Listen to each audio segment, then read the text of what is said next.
But I want to talk about the Democratic debate and just sort of give my, give my own ratings of what I thought happened. And, look, it was. I feel like it can't pick a fucking. I just can't get a break because every time I try and show, it's not even about showing people. Like I'm 100% looking for a Democratic president. I think what the Republicans have done this year, obviously there's been some good things. Nothing's entirely bad, but we've had all these fucking draconian backwards abortion laws. I just don't understand what it is with Americans and this sanctimony around the fucking womb and it's just simple. It's there's studies that show you don't even come online. It's sentience that matters. And I'm all for your opinion. But once you start outlawing abortions, I can't. I can't pretend that what you're doing is right. So I'm off with that. All these fucking, you will not believe the prices that are coming. Can we just fix the fucking outrageous medical system in the US? This cannot be difficult. It cannot be difficult. Everyone's getting rinsed. And they're only getting rinsed because you didn't just give all the powers to the fucking hospitals and the big pharmaceutical companies. You also, for some reason, gave it to insurance companies. And everyone's robbing everyone else. And the only people who suffer are the cunts with no money. And you're one of the most developed countries on planet Earth. And yet people get sick and they just die, or they live, but they end up homeless. This is mental to me. There's a great standard of healthcare out here if you can afford it, by the way. As someone who's been through the healthcare system with a little bit of money now, yeah, brilliant. I call up a doctor, I'm feeling ill. No problem, have some fucking scans. 10 grand, but the scans are there and the results are there in 2 days. And if you need surgery, you're straight in with a fucking pioneering, leader in the field. Well, actually, we can get you the best surgeon for that. Oh, yeah, brilliant. That sounds good. How much? 20 grand? I don't know, mate. I think I might rather do it with myself with a fucking rusty spoon. You know what I mean? It's it's ups and downs. But it's fixable because you got the first part. No, I'm not exaggerating, by the way. These numbers, you'd be amazed. I told you. It was like raising the money for Maria. One of the reasons I've been working so hard to get the money for Maria's surgery is because, first of all, they wreck you, the insurance companies, on the whole, what you can and can't have. They'll do everything to wriggle out of just even giving a contribution. So she's had a surgery that's gone wrong. Fixing a surgery that's gone wrong isn't covered in your insurance, especially if they can say, oh, well, it's experimental. So I had to fucking go get all the money up front to fix her stuff. So I had to make 41 grand on top of all my other money that I got and that's tied up and stuff. 41 grand to have corrective surgery. So that's why everyone's like, fucking hell, Richard, you're doing all this work and that. Because they have to. Because to make that surplus. Now, I'm lucky enough to be able to do that.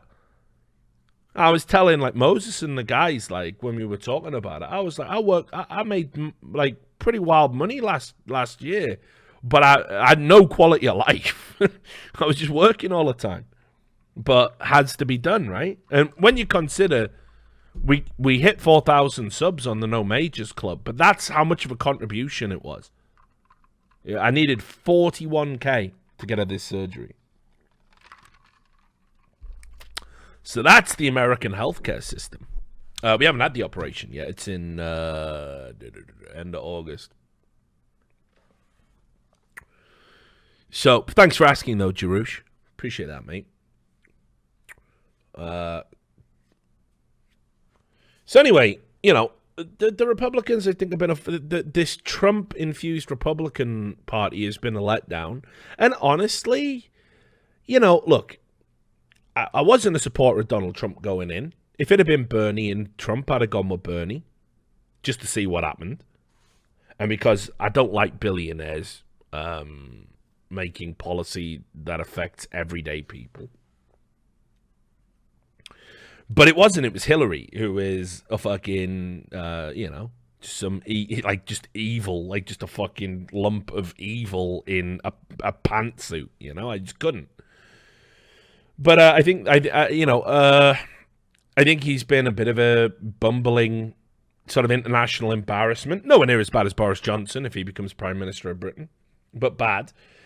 And also, I just sort of want the world to go back to normal. I am sick and tired of hearing about how apparently Donald Trump is the most evil man ever. And even though, the immigration, concentration camps at the border. Yeah, but Obama created them. Yeah, but Donald Trump's using them. But so did Obama. I'm just sick and tired of it. So I just want the world to go back to normal. Let's put a Democrat in so you can stop having your mad little hissy fit and your fucking tantrum. And hopefully it just resets the world like an Etch-a-Sketch. I'm just, Listen, it's not about taking the blue pill, guys. I'll be red-pilled for life. But part of being a red-pilled is you see things for what they are. It's, I can't do 4 more years of this nonsense. I can't do 4 more years of everything being racist. I can't. It's mental. I'll fuck it. Let a Democrat win. Now, as it happens, I actually think there are candidates on the Democratic Party that I think will make much better presidents than Donald Trump. And one of them, unfortunately for me, it seems, I thought Tulsi Gabbard, right? I liked her right from the start, right from her inception. I liked her going back in 2016 when she spoke out about how the primary was rigged against Bernie. She was a very good ally to Bernie, which you wouldn't necessarily think because she doesn't come across as... like a socialist. She served the country, right? Do you want your commander-in-chief to be a draft dodger, bone spurs, or like fucking George Bush? Yeah. I'm doing coke. Right? Do you want that, right? Or do you want an actual person who's fucking served, who knows what wars are like and will do anything to avoid them? Definitely the latter for me, thanks. So I liked her in 2016, and as she sort of like started progressing through, and it was very clear she was going to get a run, I was like, "Holy shit, this could work." She's got just enough neocon credibilities because of her background, but she's not interested in being a war hawk. She's a woman. She's a person of color. She's got a very distinguished career. Well, what I didn't realize was, by picking her, but she's alt-right, Rich. She's alt-right, and she's a Russian bot and white supremacist supporter. So I'm like, fuck, I can't even get a break. Even when I go Democrat, I get called it.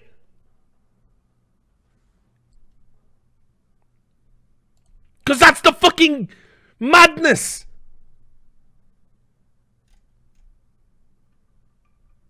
Listen, you think I'm wrong? After the debate, guys, there was these polls that said Tulsi did well. Because I think Tulsi did terrible in the first round of debate. I thought she really lost the ball. There was a couple of moments where she like misspoke and stumbled over her words. She barely got any talk time. But she did have one roast where she wrecked that cunt. And and people like roasts. People like stand-up moments. So it's not inconceivable she could win an online poll if that was all you saw. But look, man. Look what happened after the fucking primaries, dude. Mother Jones. The Pulitzer. Winning Mother Jones. Internet trolls are raving about Tulsi Gabbard's debate performance, and they're calling her Mommy. The Hawaii Democrat continues to draw support from elements of the alt-right. What would a Democrat woman of color who is criticizing Trump What would she how does she appeal to the alt-right? How? And you realise, oh, it's just the same shit. It's the same shit. It's the same shit. Like, do you know what we should do? Let's just cut all the fucking nonsense out.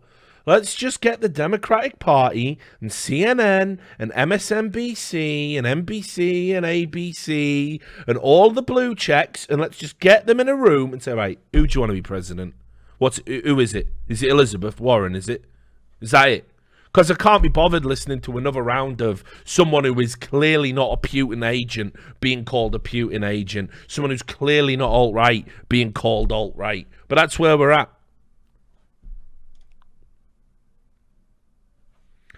They did this on the basis, and this is what I mean. This is why, it's like, what do? I backed her from the start. I backed her before any of this. Now, it's guilt by association if you back Tulsi. They know that. Look at this. High-profile right-wing and alt-right internet trolls like Jack Posobiec, fellow Pizzagator, Michael Cernovich, and Infowars Paul Joseph Watson praise Gabbard. Like, you just can't, like, if those guys say she's good, then you can't have that opinion. You have to have a different opinion.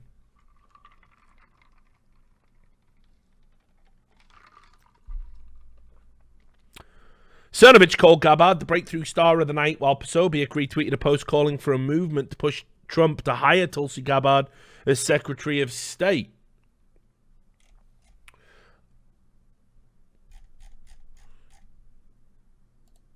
So look, before we get into this, let's just actually go over who sort of did well and who didn't. Because I'll just show you the Tulsi. I'll show you the Tulsi. You're not clip. even a real journalist. That's right.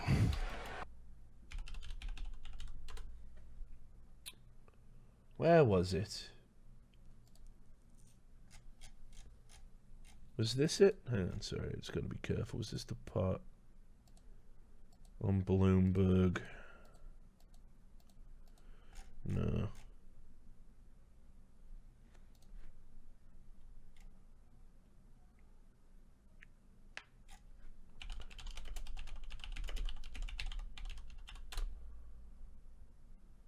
Right, I think this is the clip we want. Right. So, this is I think this was the clip that sort of blew up and made everybody, like, start talking about Tulsi. Because keep in mind, there was even a point where I think I tweeted out while I was watching the debate, saying that, they're not giving her enough time to talk.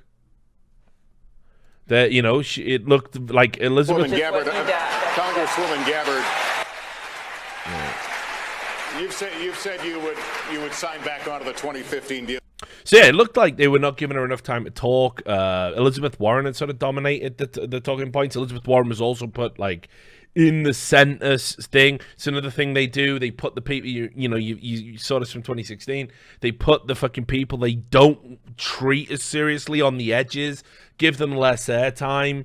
So I was like, oh, they're not letting her talk. But then, like, she did get more and more time, and she actually did really poorly and fudged some of the issues.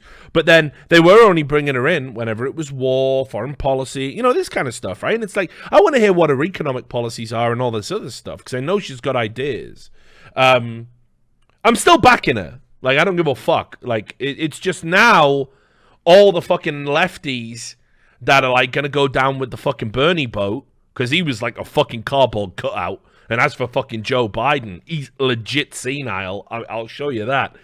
That's the one good thing I will say. Elizabeth Warren did really fucking well, like, compared to what I thought she was. I just don't think she can beat Trump because of the whole Pocahontas thing and,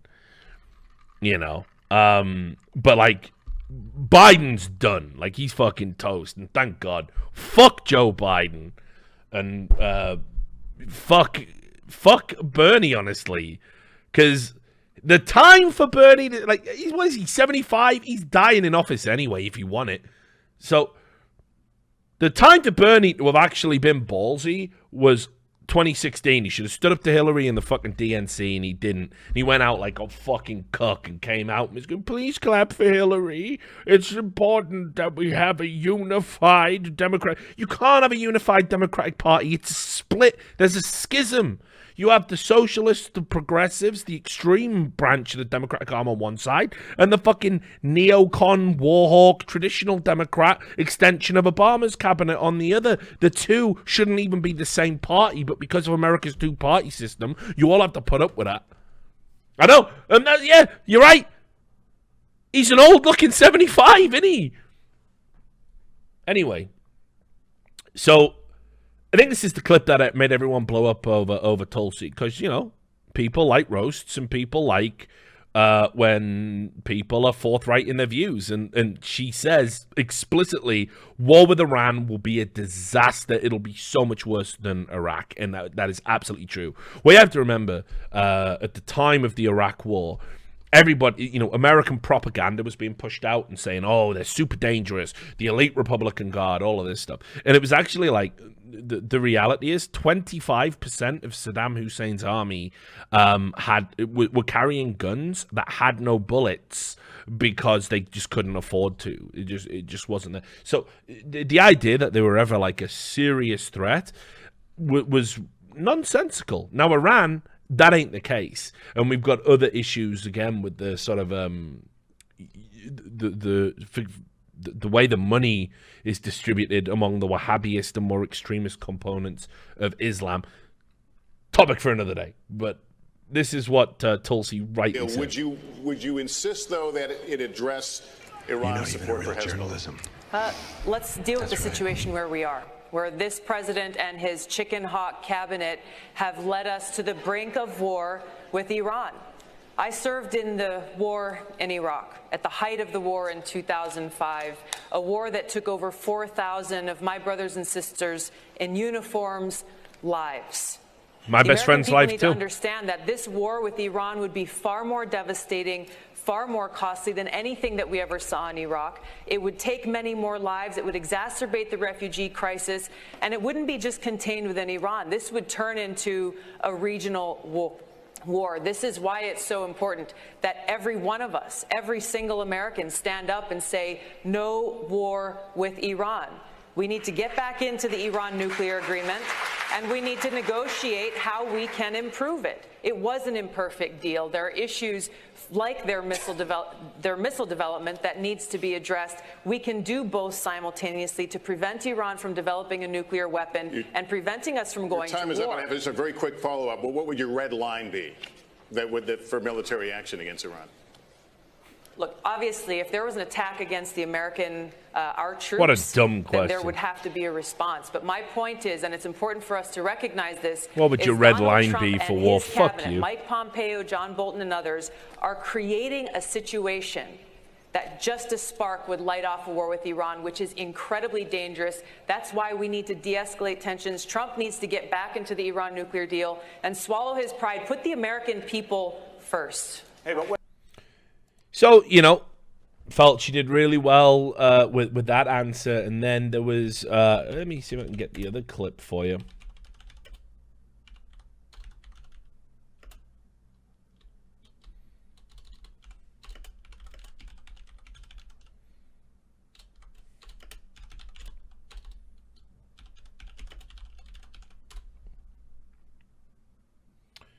So one of the also rans in this embarrassing race is Tim Ryan.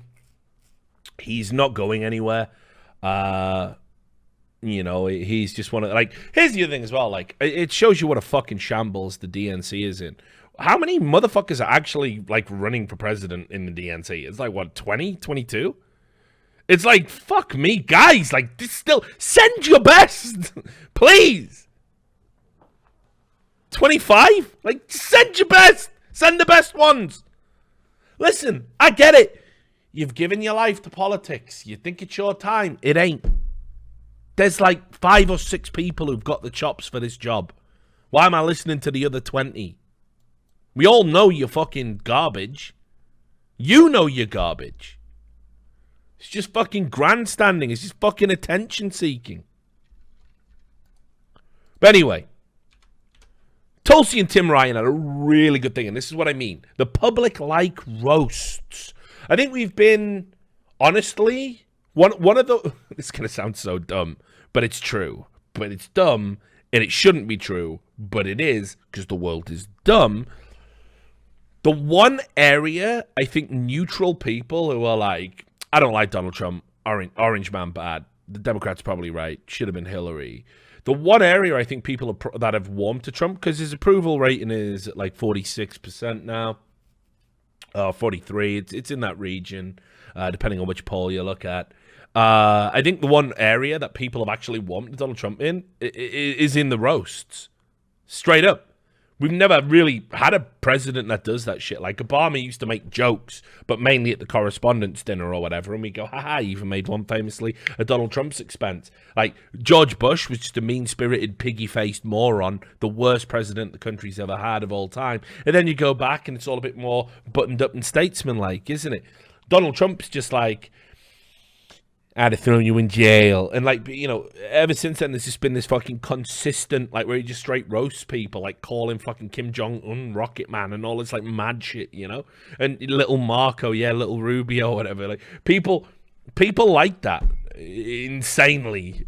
I don't, but there's a lot of people for hashtag team banter out there, you know? So a good roast will get you points, right? Keep that in mind before we start looking at all this Tulsi nonsense. But I thought Tulsi handled her business really well. Let's calm that down. Today, the Taliban claimed responsibility for killing 2 American service members in Afghanistan. Leaders as disparate as President Obama and President Trump have both said that they want to end U.S. involvement in Afghanistan. But it isn't over for America. Why isn't it over? Why can't presidents of very different parties and very different temperaments get us out of there? And how could you? I appreciate that question. So I've been in Congress 17 years. Yeah, we know. And 12 of those years, I've sat on the Armed Services Committee, either the Defense Appropriations Committee or the Armed Services Committee. Great. And the lesson that I've learned over the years is that you have to stay engaged in these situations. Nobody likes it. It's long. It's tedious. But right now we have, so I would say we must be engaged in this. We must have our... You know what I love about this? Like, seriously, like, oh, God, I just shouldn't say this stuff, but I got to. I think what Americans think they know about war journalism fucking stinks. That's right. I think it fucking stinks. Hey, Rich, love the early stream. Much love, homie. Yo, much love to you too. I think they fucking talk and talk and talk, and they don't actually learn shit. I'm so sick of hearing, by the way, about how, you know, like, American perspectives on fucking World War II, and it's like, fucking hell, you were in it for a little bit, congrats. You were doing business with fucking Hitler before that. And this idea that we must stay in terrible wars and see it through to the end. Oh, yeah, like Vietnam. That worked out really well, didn't it? We loved that one. And it's just like, guys, like, seriously, take it from a Brit. A tiny little island nation that was just at war forever, and at one point was big, and it now is a tiny fucking joke. Take it from someone who knows a little bit about the fucking proud traditions of a country that is older than yours by an infinitesimal distance that you can't even measure. You don't have to stay in bad conflicts. You don't have to see them out to the end. I know why you do. And what you don't want to say is, yeah, we stay in the country and occupy it because it neighbors other countries who want to invade, and there's the war, you know, on oil, and there's the war on drugs and the opium and all the other stuff. That's why you stick out these terrible conflicts, and every minute and every second you stay in a country that you shouldn't have been in the first place, doing something that has no clear direction and no understanding. You're just sending young working class kids back in boxes, and people are sick of it. People are sick of it.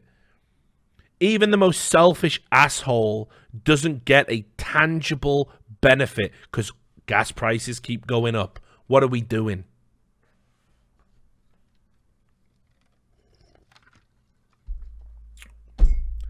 So this is another reason why I stand for Tulsi, because this guy is trying to make the argument, no, we've got to see things through to the end. What is the end?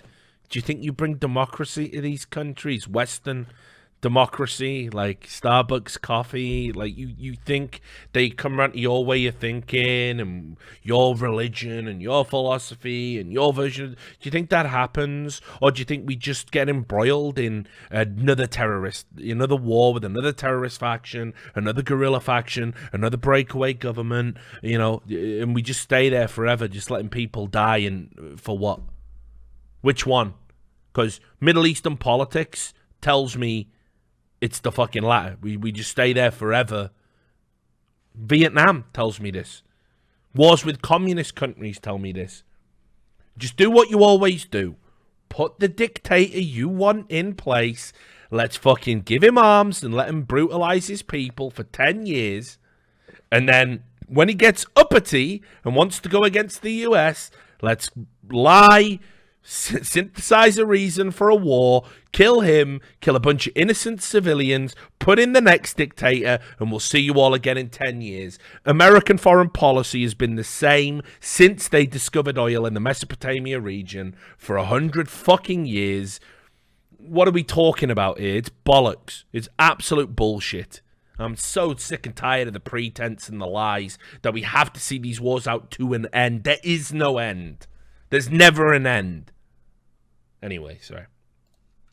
State Department engaged. We must have our military engaged to the extent they need to be. But the reality of it is, this president doesn't even have people appointed in the State Department to deal with these things. Whether we're talking about Central America, whether we're talking about Iran, whether we're talking about Afghanistan, we've got to be completely engaged. And here's he's about to get fucking sat, by the way. It's so good. Why?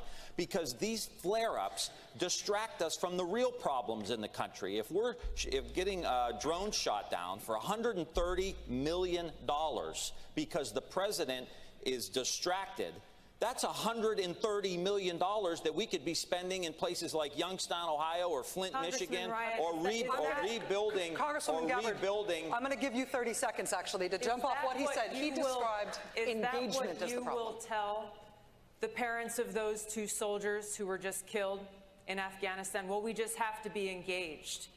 As a soldier, I will tell you that answer is unacceptable. We have to bring our troops home from Afghanistan. We are in a place in Afghanistan where we have lost so many lives. We've spent so much money that's coming out of every one of our pockets, money that should be going into communities here at home, meeting the needs of the people here at home.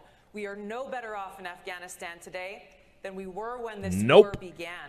This is why it's so important to have a president and commander-in-chief who knows the cost of war and who's ready to do the job on day one. I am ready to do that job when I walk into the Oval Office. Thank you very much. Listen, I'm going to go down the line. Oh, it doesn't end here, guys. I'm going to go down the line here. It doesn't end here. You know what? You felt like she was responding. You get 30 seconds. Go. Fair enough. I appreciate that. I hear what you're saying. I would just say I don't want to be engaged. I wish we were spending all this money in places that I've represented that have been completely forgotten and we were rebuilding. But the reality of it is, if the United States isn't engaged, the Taliban will grow and they will have bigger, bolder terrorist acts. We have got to have some present there. Right. In case you don't know your history, by the way, the Taliban. Oh, God, I shouldn't say any of this stuff. It's just too much for... Right.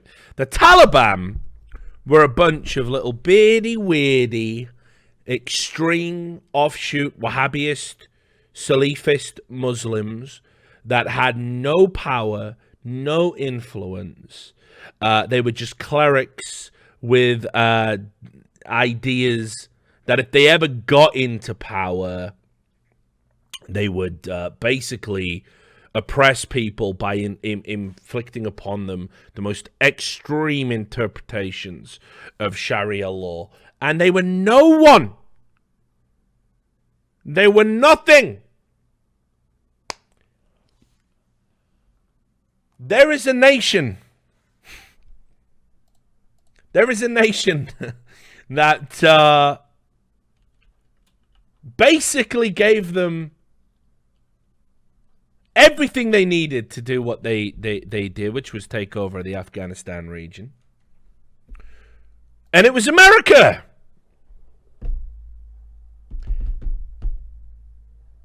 And we did it in the 80s because they were at war with Russia. And if you ever want to know your history about this, this is all you really need to know. I'll tell it to you, not in fucking geopolitics. I'll tell it to you in movie references, ladies and gentlemen. 1989, I think it was. There's a movie, Rambo 3.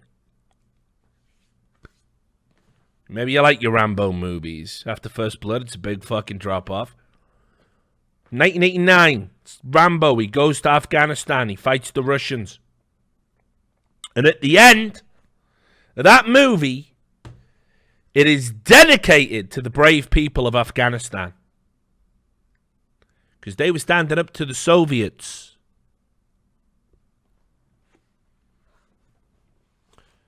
So the Mujahideen went on to become the Taliban, Taliban 2. America propped them up then. Then, not only that, down the road, when we wanted to stop the fucking war on drugs. Because what the Taliban say, the poppy, growing the poppy, is not compatible with Islam. It's not compatible with Islam. You cannot traffic in opiates. But a lot of people in Afghanistan, because the opiate poppy seed is so rife and so prolific there, people grow it. And they were like, listen, I'll be a Muslim, but I'll also grow these poppy seeds, sell them to drug dealers, and sell heroin. Well, America don't like heroin coming from foreign countries. So to win the war on drugs, they did deals with the Taliban because they knew by propping up the Taliban in Afghanistan, they came in and they killed anyone who touched the poppy seed. Anybody who grew poppies, anybody whose beard weren't long enough. Beheaded. America liked that because it stopped heroin coming into the country.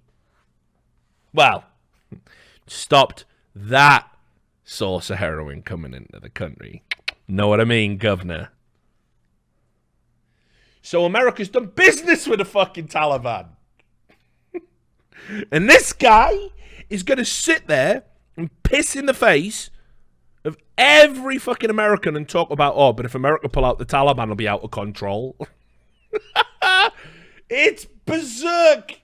Honestly, it's like, it's just like being insane. It's like, the Taliban was there long before we came in. They'll be there long before we leave. Well, we cannot keep U.S. troops deployed to Afghanistan thinking that we're going to somehow squash this Taliban that has been there, that every other country that's tried I didn't say has failed. squash them. When we weren't in there, they started flying planes into our buildings.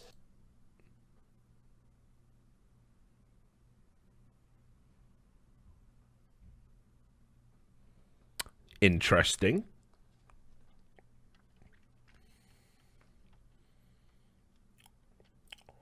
Interesting take on what actually happened on September the 11th, I guess. Yeah. Don't know if I want a guy who can't even get what happened around 9/11 being president, by the way. Don't know how I feel about that. So I'm just saying right now, the Taliban didn't attack us on 9/11. Al-Qaeda did. Uh-oh. Yep. He literally said the Taliban were responsible for 9/11 to a veteran of the war that was prompted off the back of 9/11. Now, I mean, Tulsi's being disingenuous because it weren't Iraq either. It weren't Iraq either, but we went there. But still, it is insane. It is insane. Like, look at his face. Like, he you know, it was in this moment he knew he fucked up. Well, Al-Qaeda attacked us on 9/11. That's why I and so many other people joined the military to go after Al-Qaeda, not the Taliban. The Taliban was protecting those people who were plotting against us. All I'm saying is, if we want to go into elections and we want to say that we got to withdraw from the world, that's what President Trump is saying. We can't. I would love for us to. Protecting Al-Qaeda right now in Saudi Arabia. Boom! And you know what? They fucking moved on from that part. Like, literally, look at that coming in. American flag. Because we all fucking know. We all know, right? We all know it's the thing we can't ever talk about, right? I mean, even Donald Trump, again, this great fucking patriot. You know what he said about the killing of that fucking journalist on American soil? He just said, listen, if we don't do business with Saudi Arabia, they'll go do business with China. We're just going to let them do it. We're going to let Saudi Arabia out with impunity. We're just going to let them do whatever they want. All recent intelligence investigations, everything shows that there were ties between 9/11, Saudi Arabia. There were diplomats embroiled in having links to Al Qaeda. No, though. Can't. They got too much oil, too much money, too much power, too much influence. Hell, even the UN let Saudi Arabia sit on the fucking Human Rights Council. Saudi Arabia, who on a yearly basis beheads more people than fucking ISIS. It's unbelievable. So when you see, everyone knows you don't fuck with the Saudis. We all got to pretend that they're a perfectly acceptable regime. I just love it. I can't. It's so good. I got to watch it again. This is why she cannot win. Elections, and you cannot call out Saudi Arabia. The world. That's what President Trump is saying. We can't. I would love for us to. Protecting Al Qaeda right now in Saudi Arabia. They are. Oh fuck. So anyway, to me, on the basis of just these two clips and these two things that happened, I think it's entirely plausible she could have won a poll, right? Like if I showed you those two clips right now, and sure, you would have watched the whole other thing. So you're not even a real journalism. And I said to you, who won the debate? These aren't debates; they're popularity contests. But if I said to you, who won the popularity contest? That's right. Would you go and vote for her? Think you might. I'm on board with it. You're not even a real journalism. That's right. So, let's talk about what happened. We'll get the Tulsi stuff out the way, and then we'll talk about Yang and his mic, and we'll talk about Biden, we'll talk about Kamala, we'll talk about all that stuff. So, back in February, actually, they were trying to make it look like Tulsi Gabbard had some weird fucking ties to the alt-right or something. They never liked Tulsi. There was always something off with how the mainstream media handled her candidacy. But right, so boom. After that debate, we get the Drudge Report comes in. For those that don't know your history, Drudge Report was basically one of the first ever, it was just one of the first ever aggregator websites. And what it would do is it would take all, it was like kind of an RSS feed. It would take all of the news that pertained to conservative Republican interests. And Matthew Drudge, the guy who created that aggregator, was instrumental in inspiring Huffington Post and, of course, with Arianna Huffington. And was also instrumental in inspiring Andrew Breitbart to create Breitbart back before Breitbart became the Bannon era Breitbart. So, interesting thing there. Anyway, Drudge Report still operates now, and it gets denigrated because anything Republican, anything right wing, bad, evil, But Drudge did a poll, and generally the Drudge polls have been shown. The Drudge polls had Donald Trump ahead and stuff like that. Historically, they've been one of the more accurate barometers when it comes to politics. The Drudge Report released this poll: who won the first Dem presidential debate? Well, it's insane because, I watched those debates. I thought Cory Booker did really well. I would have had him way out. I thought Julian Castro, I didn't even know who this guy was. Thought he handled himself very well. I'd have had him well up here. I thought Elizabeth Warren really impressed me with how she addressed issues. She didn't mince words. She actually answered questions. God, I never thought I would say this. I actually ended up sort of liking Elizabeth Warren, having some respect for her, even with the whole Pocahontas thing. She should come out and totally own that, I think. And I think she cannot beat Trump, and I think Trump will crush her because of her past.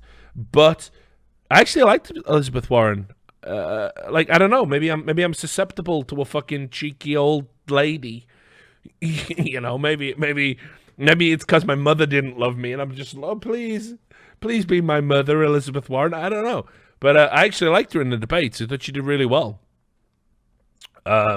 Rest of the guys I thought were a joke. Well, like Tim Ryan did better than Cory Booker. Like, fuck you, no way. Oh, thanks for the $30, brother. Appreciate it. That was totally unnecessary. We've totally been following your content for years. Next round is on me. Make sure Sam gets his cut. I'll make sure he gets his fucking cut. Yeah. Fucking zero. That's what I appreciate it, though. Much love to you. Anyway. Tulsi Gabbard has 34.65% of the fucking votes. Look how far out she is. It's mental. And it's conceivably true, right?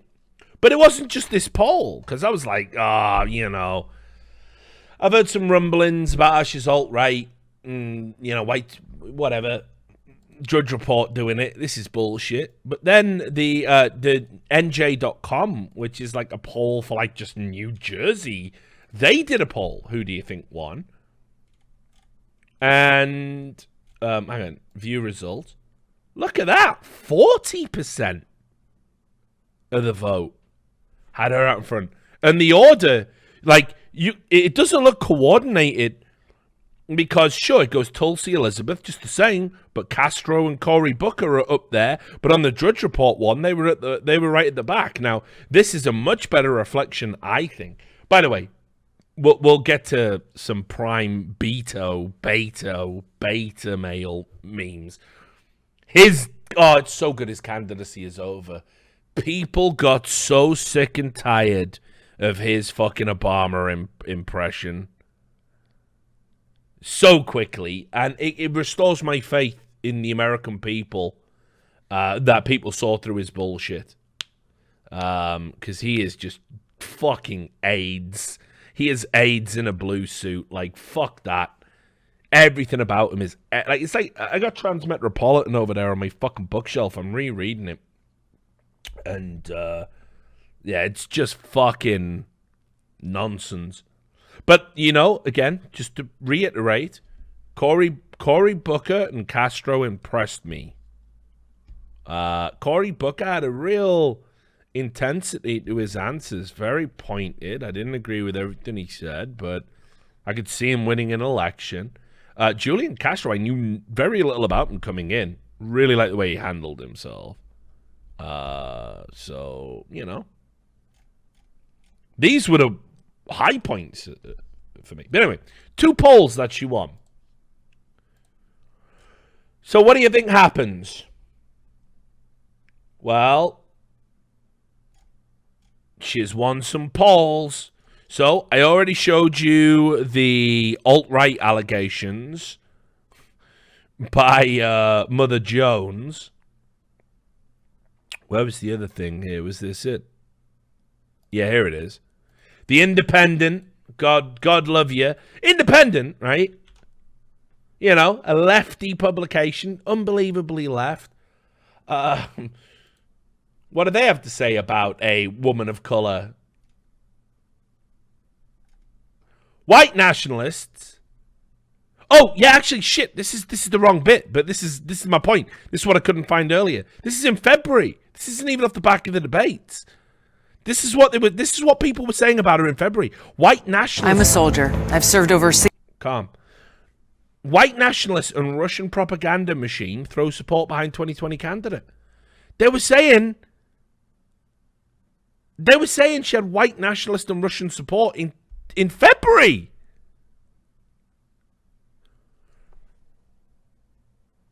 Right. It's early here. It's 7:30. I've had a drink. I don't know, guys. Can anyone in the chat explain to me what a white supremacist would be doing supporting a woman of color to be a Democratic president? Anybody? Can anybody explain it to me?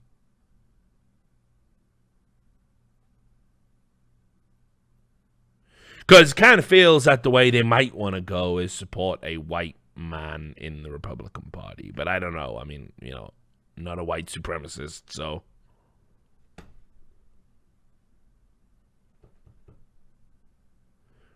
I just kind of feel that if you were a white nationalist, this wouldn't be the fucking horse to back if you wanted to get your policies implemented.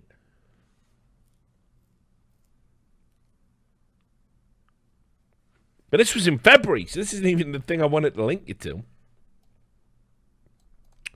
Let me just check. I think it was this. Was it the NBC link? Or was this February too? Oh, no, that was also NBC. NBC, who exclusively hosted the debates where Tulsi had diminished time, they ran the same thing in February. Russia's propaganda machine discovers 2020 Democratic candidate Tulsi Gabbard. Experts who track websites and social media, the same people who lied to you about the election, same people who lied to you about the PP tape and the Steele dossier and everything else, but trust them now. Trust them now. The same people that were leaking false information to BuzzFeed. Trust them now. Trust them this time. They were wrong. They lied to you those other times, but trust them this time. Even a real journalism. That's right. Finally able to catch the stream live. Appreciate it, Doug.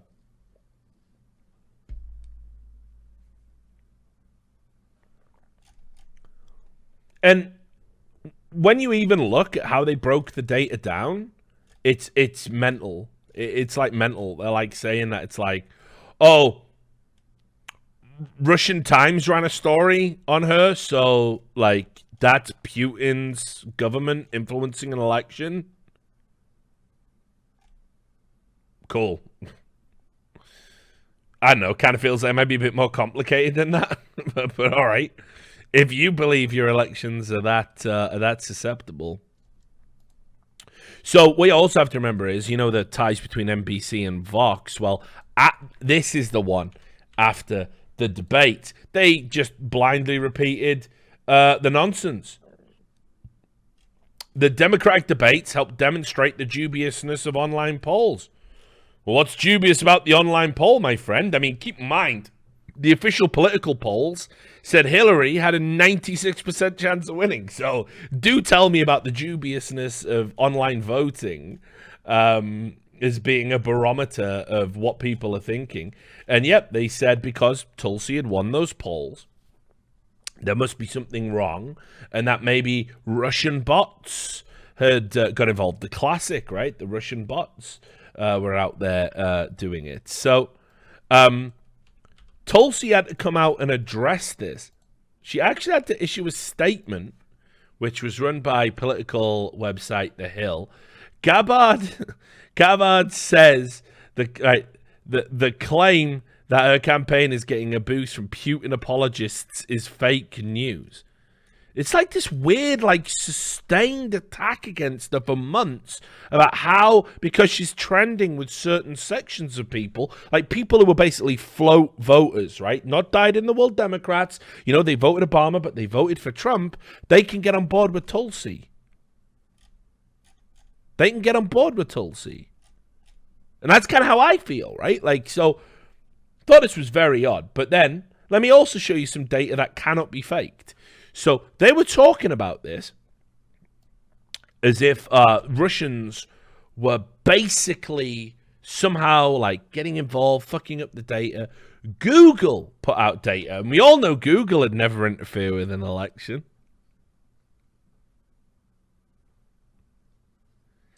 I'll wait for the applause. Can we?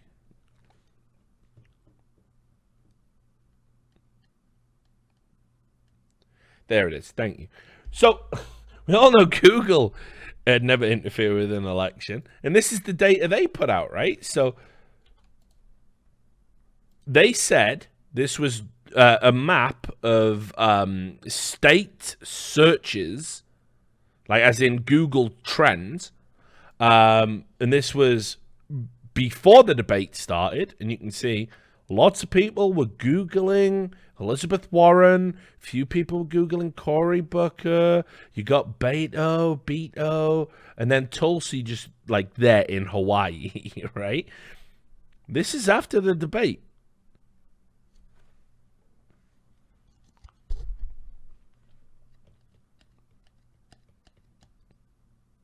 So what you're telling me, and again, this is in line with my own feelings about it. I think Cory Booker handled himself unbelievably well in the debate. Like, had some great moments.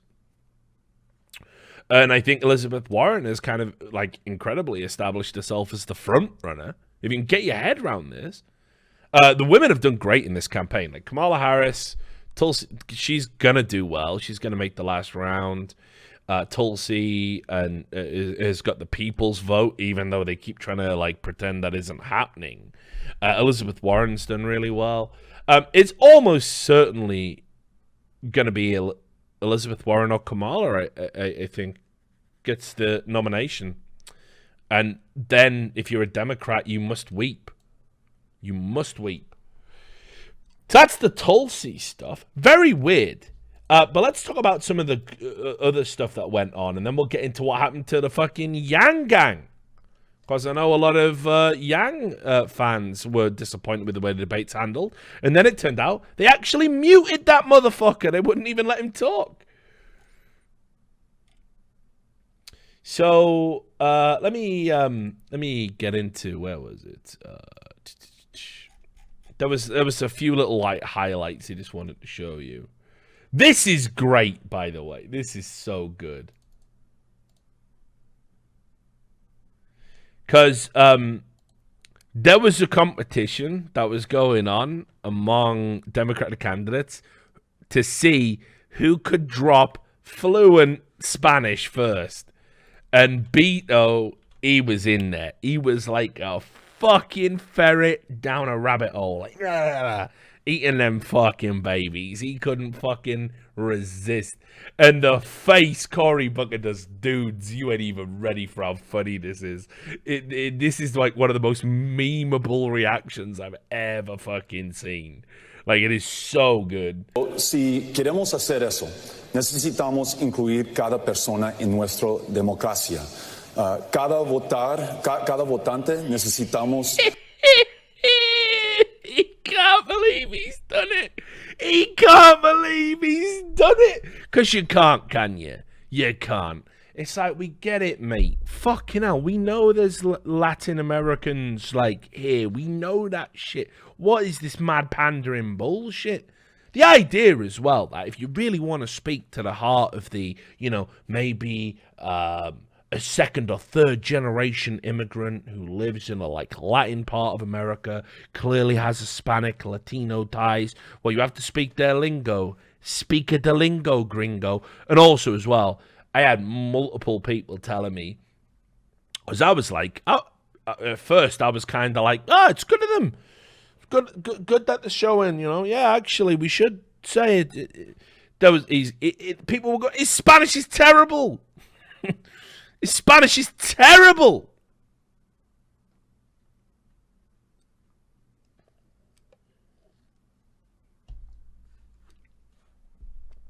So we had that. I mean, Beto was just going for fucking panda points. What else fucking happened in this fucking shit show? Oh,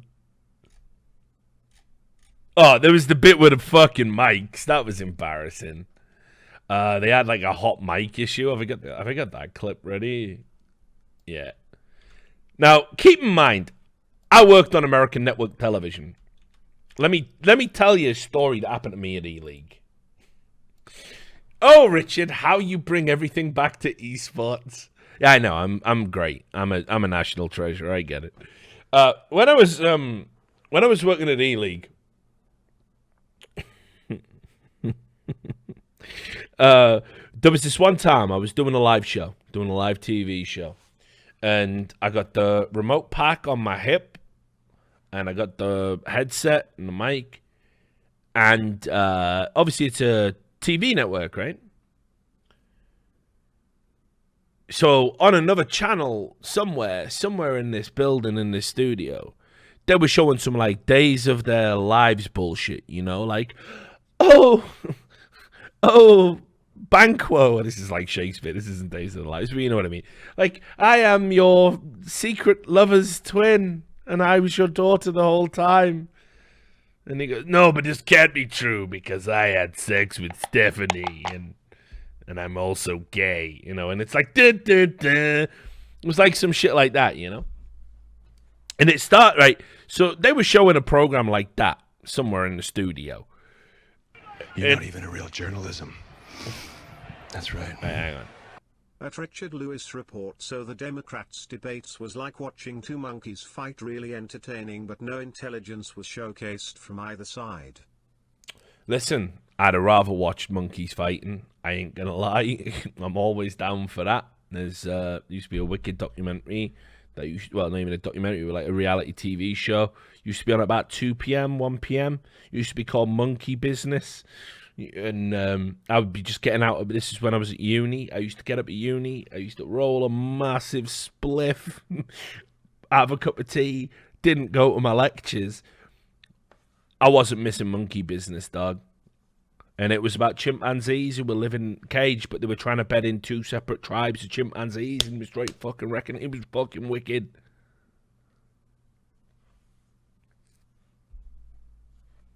Anyway.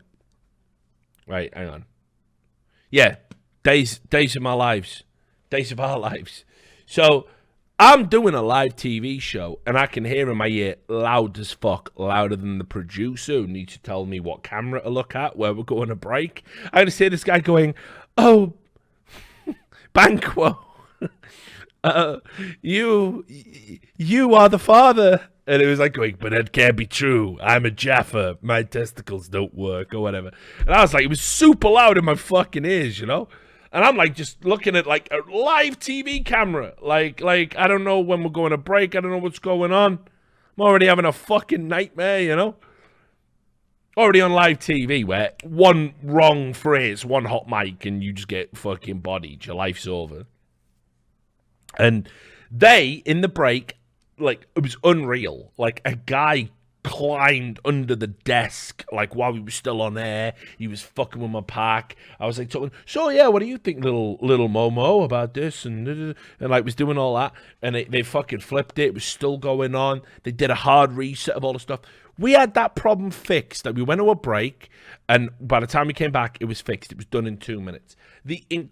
So I know about fixing crazy, unforeseen sound problems on the fly. You want to know what happened in the MSNBC debates that they broadcast live? They brought in the new hosts and then didn't deactivate the mics of the old guys, and they couldn't figure out how to fix it. It was unreal. It was like one of the most embarrassing hot mics ever, and like people trying to laugh it up. This is like all of this time, by the way, ate into genuine presidential candidates presenting their ideas to the American people. I don't want to hear fucking the Harry Potter lookalike twat who fucking peddled Russiagate for 2.5 years. I don't think she's got anything to say. I also don't want to fucking hear about the guy who combs his hair fucking forward. And you know, like, I can do without the clown act, actually. Less than 50 miles from... Listen to the audio here. 17 people were killed in a school shooting last year. And he was trying to make it poignant, by the way, because it was about the fucking school shooting in America. He was asking him about gun policy. So it's even more embarrassing for the network and more embarrassing for the people involved that they couldn't even pick up on it. Should have just gone to a break, fixed that shit. Outrageous. Who's the Harry Potter lookalike? Maddow, you mad cunt! Right. You're not even a real journalism. That's right. Oh, you're not even playing it now. Now I'm having an audio problem. Now look what you've done to me with Politico. Right, there it is. Where there has been significant active... Less than 50 miles. Look at the start. What do you mean? Who's the Harry Potter lookalike? Look at it. She's pottering out of control. Less than 50 miles. Politico's having a fucking nightmare.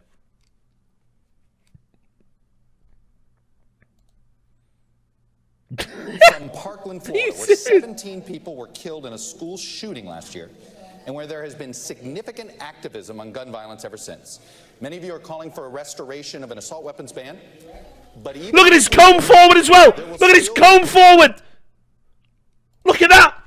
You're on TV, mate. I looked in some states when I went on E-League, but like shit, man, I always knew it was coming back to this. Always knew it was coming back to this. Look at his comb forward. You're bald. Accept it. Get your head shaved. You're like Charlie Brown. You mad cunt. What are you doing? Straight Charlie Browning all up in this bitch. Oh, Rugrats. Like fucking... How? What's this?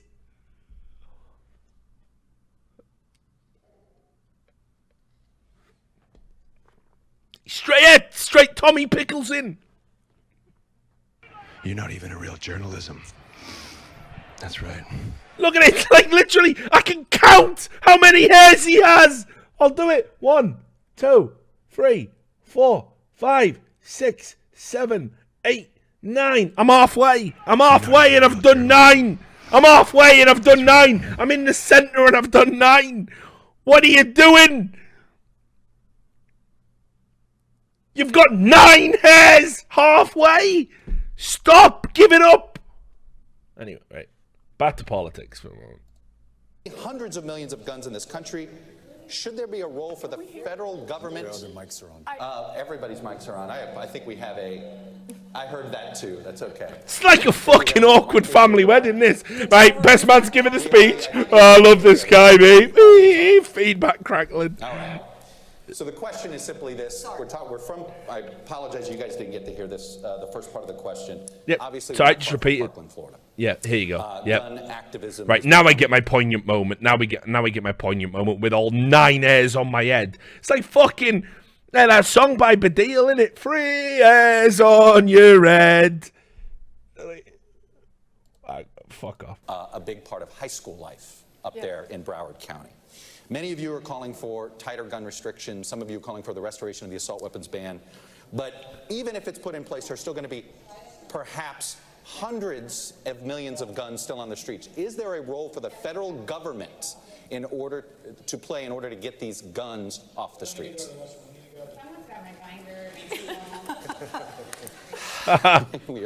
We're ruining democracy. Yeah, we're ruining democracy. I have 9 hairs. You're a wizard, Harry. You're a wizard, Harry. You're a wizard. We are going to take a quick break. Yeah. We're going to get this technical situation fixed. We will be right back. So that was fucking cancer. So you had that. What else happened at this fucking shit show?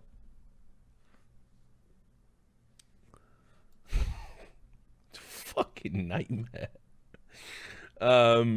What else went down?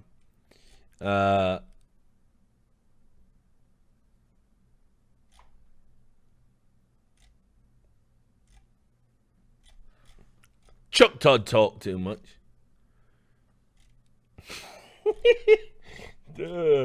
Man, there's some fucking prime pictures, by the way. Like, de Blasio. I can't even say what I want to say. I'll let you do. You know what I mean?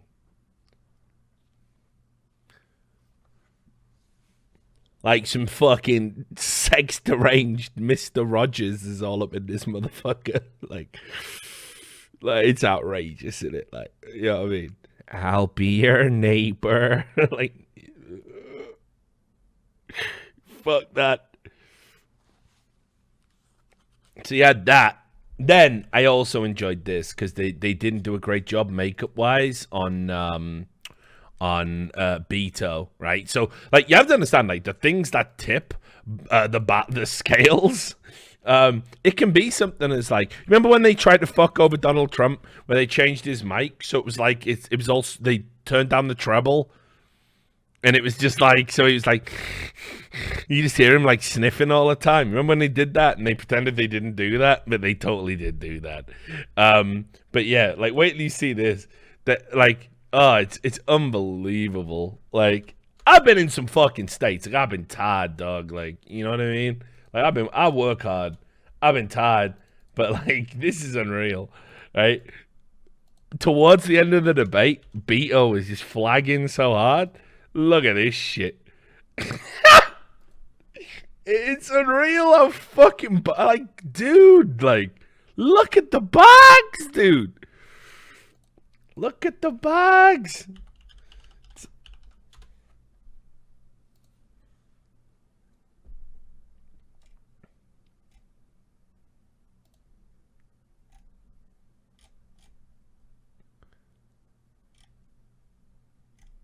You know, it's like, fuck.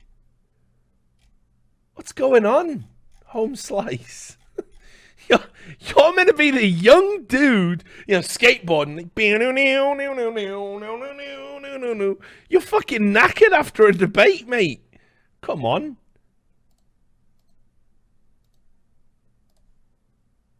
Also don't help, by the way, right? Look at that image.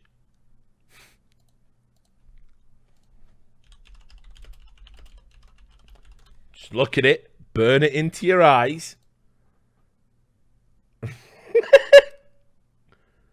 Just burn it into your eyes. Okay. Now.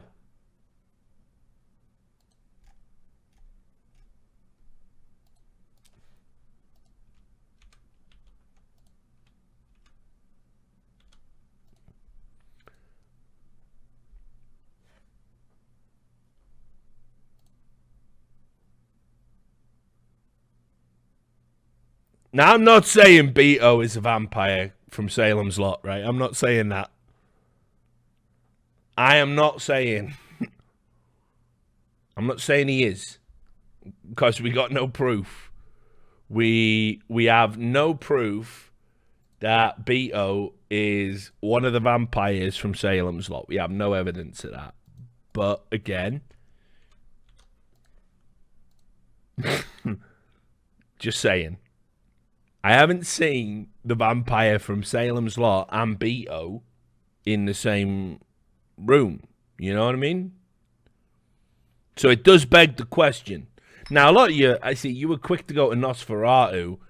Nah. You're not even a real journalist. Nosferatu's like sort of a more Republican... Nosferatu drink my blood in Spanish?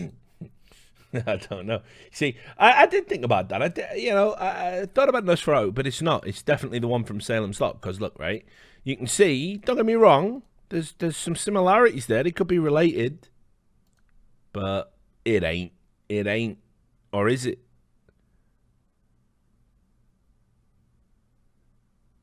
All I'm saying is this. Beto might speak Spanish, but he's had fucking centuries to learn it, hasn't he? That's right.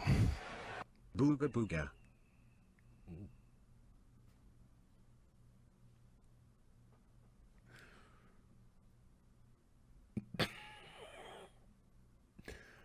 Right.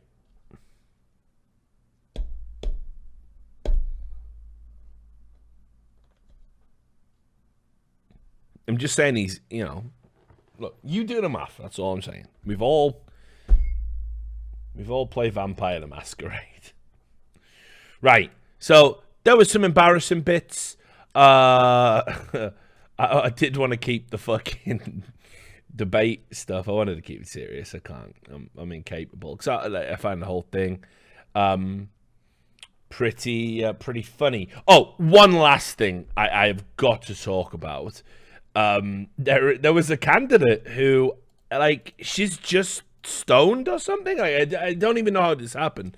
I've never seen this before in American politics.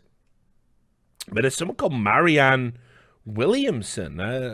Yes, Marianne! We stand Marianne in the channel. Listen, I'm all about fucking sabotage. Like, if Donald Trump's a fucking hand grenade to the political system, she's like a ball of fucking potpourri, like lavender, like a bath bomb, an herbal mask. Like, I don't know.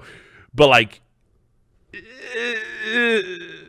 there was some cringe. I hope you all know there was some cringe. As long as you're accepting that, I will now show you the worst of the cringe. Because at the end of the debate, right? Which, by the way, it's crazy because I watched this debate. This sounds really bad. First, is she deaf? Is that a... Can someone answer that before I even say what I say next? Is she deaf? Is she deaf? Because I don't know anything about her, so... Is she deaf? Because she was, like, talking like... Well, she was talking like she couldn't hear herself, or like she was kind of... You know, like experienced deaf people who've like got used to it and got past it, but like there was just like little moments where I was like, "Oh, is she deaf?" Because it was like really weird the way she was talking. But now I realize, okay, well, she's not deaf. No, people are saying that's rude. No. She must have just been fucked up, so it's fine. We're all about that. So good. But she did say cringe. Oh God, the final speech. The final speech, you got asked, like, what will you do? How will you beat Donald Trump? How will you become president? Oh, God. I don't think you're ready, guys. I don't think you're ready, because if you didn't watch the debate, this will hurt you. This will hurt you. She was like some weird amalgamation of Pokemon or Care Bears. It's bad. All right. I'm not going to ruin it. I'm not going to ruin it. Sorry we haven't talked more tonight about how we're going to beat Donald Trump. I have an idea about Donald Trump. Donald Trump is not going to be beaten just by insider politics talk. He's not going to be... Wait. Did you see what I mean? Did you see the deaf voice? Can you hear the deaf voice? Am I fucked up? Like, am I mental? Like, can you hear the deaf voice? This is why I honestly... Guys, I'm not even being fucking mean. You know I'm not fucking mean. I honestly thought... She went, I'm going to stop Donald Trump. And I was like, oh, fuck, dude, she's deaf. Like, I didn't notice it at the start. So But, like, I don't... Maybe the... Listen... Here's another thing that you might not know. When you're on shit, certain things, it slows the... First of all, it slows your cognitive response, but like it makes the jaw relax to such a ridiculous degree. I end up talking like this. I can't tell you how many times I've been in a fucking state where I've been on some fucking heavy, like, muscle relaxing, some crazy, trippy shit. People have recorded me and and played it back to me the next day, and you're like, fucking hell, Rich, you were talking in slow motion. I was like, sounded normal to me. So just putting that out there, by the way. Just putting that out, you know. Right, anyway, let's listen to fucking... Sorry we haven't talked more tonight about how we're going to beat Donald Trump. I have an idea about Donald Trump. Okay. Donald Trump is not going to be beaten just by insider politics talk. He's not going to be beaten just by somebody who has plans. He's going to be beaten by somebody who has an idea what this man has done. This man has reached into the psyche of the American people, and he has harnessed fear for political purposes. Like every so, politician Mr. President, ever. Okay. If you're listening, I want you to hear me, please. Yep, you have harnessed fear for political purposes, and only love can cast that out. So sir, I have a feeling you know what you're doing. I'm going to harness love for political purposes. All right. Let's just take a pause. First of all, do you all remember how Donald Trump said he was going to live tweet the Democratic debates? He did one tweet, and it was the word boring with an exclamation point. He couldn't even be asked. He couldn't even be fucking bothered to live tweet his opposition. I don't know what that says about him. I don't know what that says about them. I'll let you guys make that decision. But like, whatever. Then I have only heard a speech this cringeworthy one at a time. One at a time. Now, you might like some of the Kevin Nolan movies. Memento. Dark Knight Rises.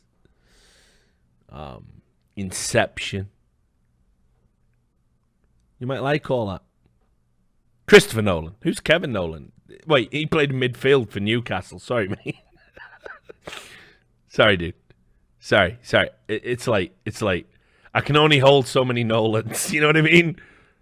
There's only so many. Yeah, and Bolton. Yeah, there's only so many Nolans I can remember. You know, the Nolan sisters, Kevin Nolan. What a ledge. And then that's it. I'm all out of Nolans. Sorry, Christopher Nolan. Fuck, dude. It's 8 a.m. Anyway, Christopher Nolan. It was definitely never banged in a 35-yarder in the Premier League. Fucking amateur.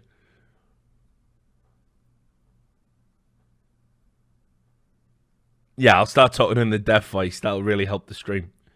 Christopher Nolan. So, the one fuck up he did was Interstellar. Because I can't, mate. Listen, I can't.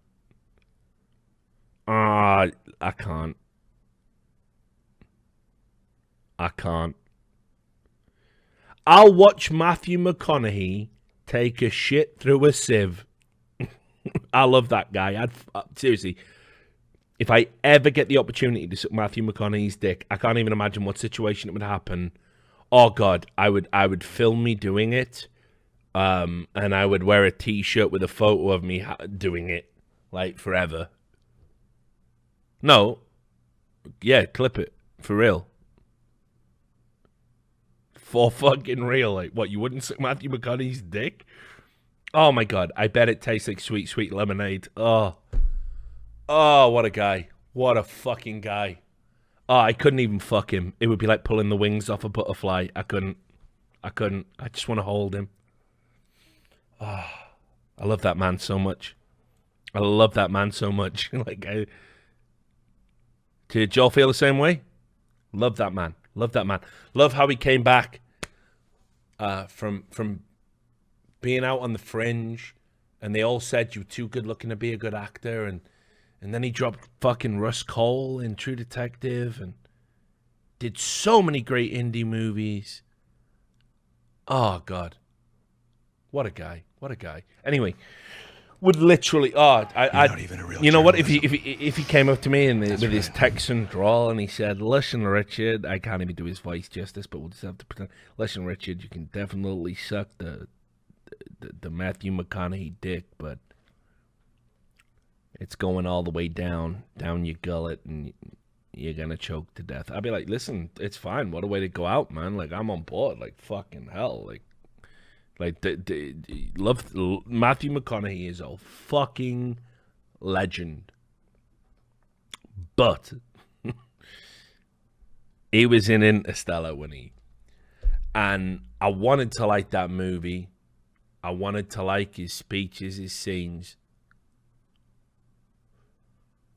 but I just can't. Because outside of that scene where they go to the planet where the waves are big and they think they're mountains and it turns out it's water, that film is fucking straight trash. And it's straight trash because, mainly, because there is a speech from, what's her name? She was also she played Catwoman, you know? When she gives a speech, that love is a cosmic... Anne Hathaway, thank you. Love is a fucking cosmic speech. Cosmic force. You can tell it's all breaking down now. All the words, all the sentences. Love is a cosmic force and should be thought of in the same way as, like, physics. I'm, like, just watching this, like... No, you can't be real, look. You don't really mean this. Like, surely not. But what if love is a cosmic force? Like, stop talking, you're ruining my love affair with Matthew McConaughey. Please. It's so bad. And that speech... Right, hang on. I know what we're gonna have to do. We're gonna let me just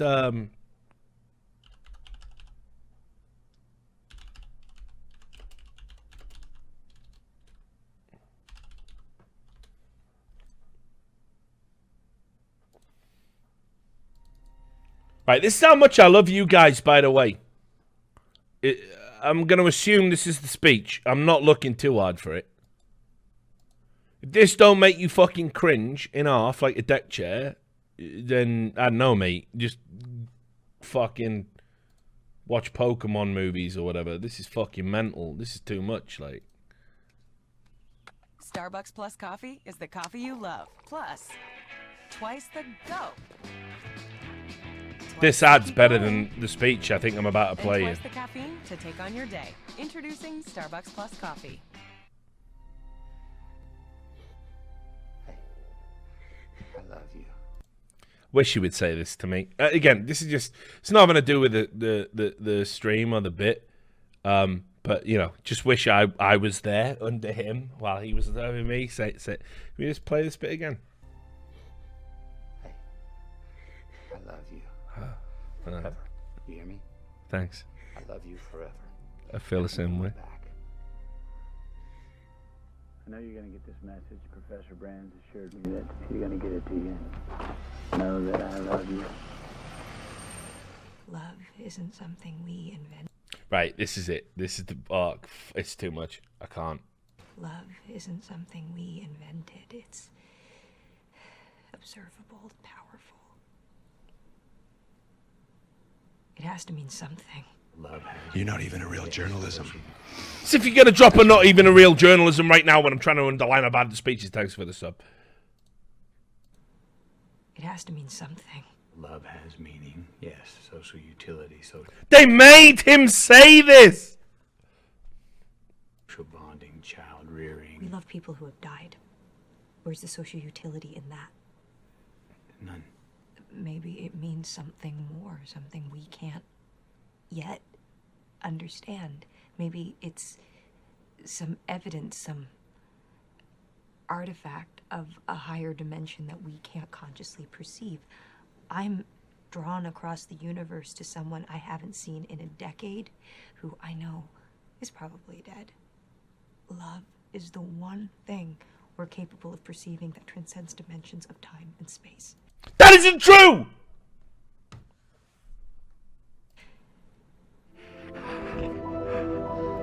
I can't. I'm done with it. Anyway.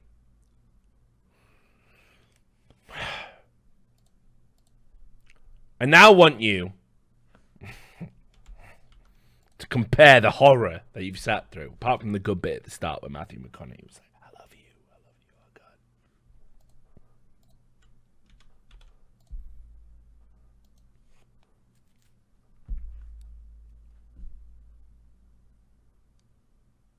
Sorry we haven't talked more tonight about how we're going to beat Donald Trump. I have an idea about Donald Trump. Donald Trump is not going to be beaten just by insider politics talk. He's not going to be beaten just by somebody who has plans. He's going to be beaten by somebody who has an idea what this man has done. This man has reached into the psyche of the American people, and he has harnessed fear for political purposes. So, Mr. President, if you're listening, I want you to hear me, please. Please. You have harnessed fear for political purposes, and only love can cast that out. So sir, I have a feeling you know what you're doing. I'm going to harness love for political purposes. I will meet you on that field, and sir, love will win. Ms. Williamson, thank you.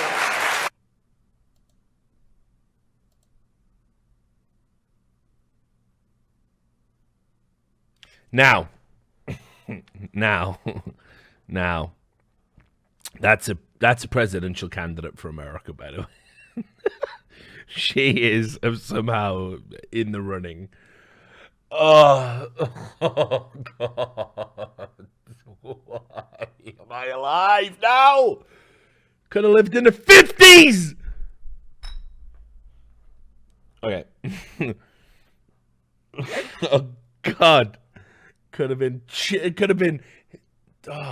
hanging out with Kerouac and fuck. Anyway.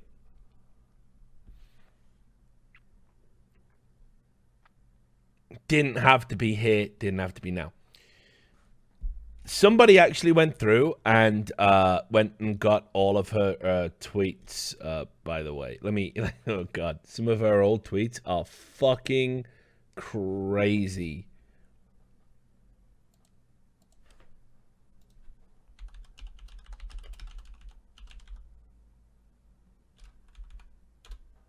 So these were compiled by Ellie Hall, a reporter at BuzzFeed News.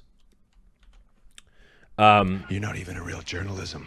It's about what BuzzFeed reporters are good for. Good morning. Yes, good morning. Tip my hat to you, sir. Good morning, yes. Yes. You're not even a real journalism, but good morning, yes.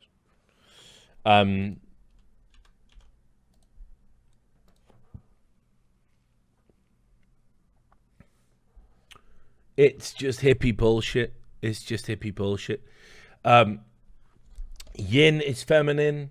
Earth, yang is masculine. Sky, when God is seen as he, the soul is seen as she. Just archetypes. Spirit impregnates soul. Everyone feels on some level like an alien in this world. I do when I listen to you, yes. Because we are. We come from another realm of consciousness and long for home. When you're missing someone, no, it just means that on a soul level, they've come to visit. Kind of shit your nan used to say to you, you know? A grey sky is actually a blue sky covered up by grey clouds. A guilty person is actually an innocent soul covered up by mistaken behavior. Presidential candidates will have power of life and death over people who commit heinous crimes.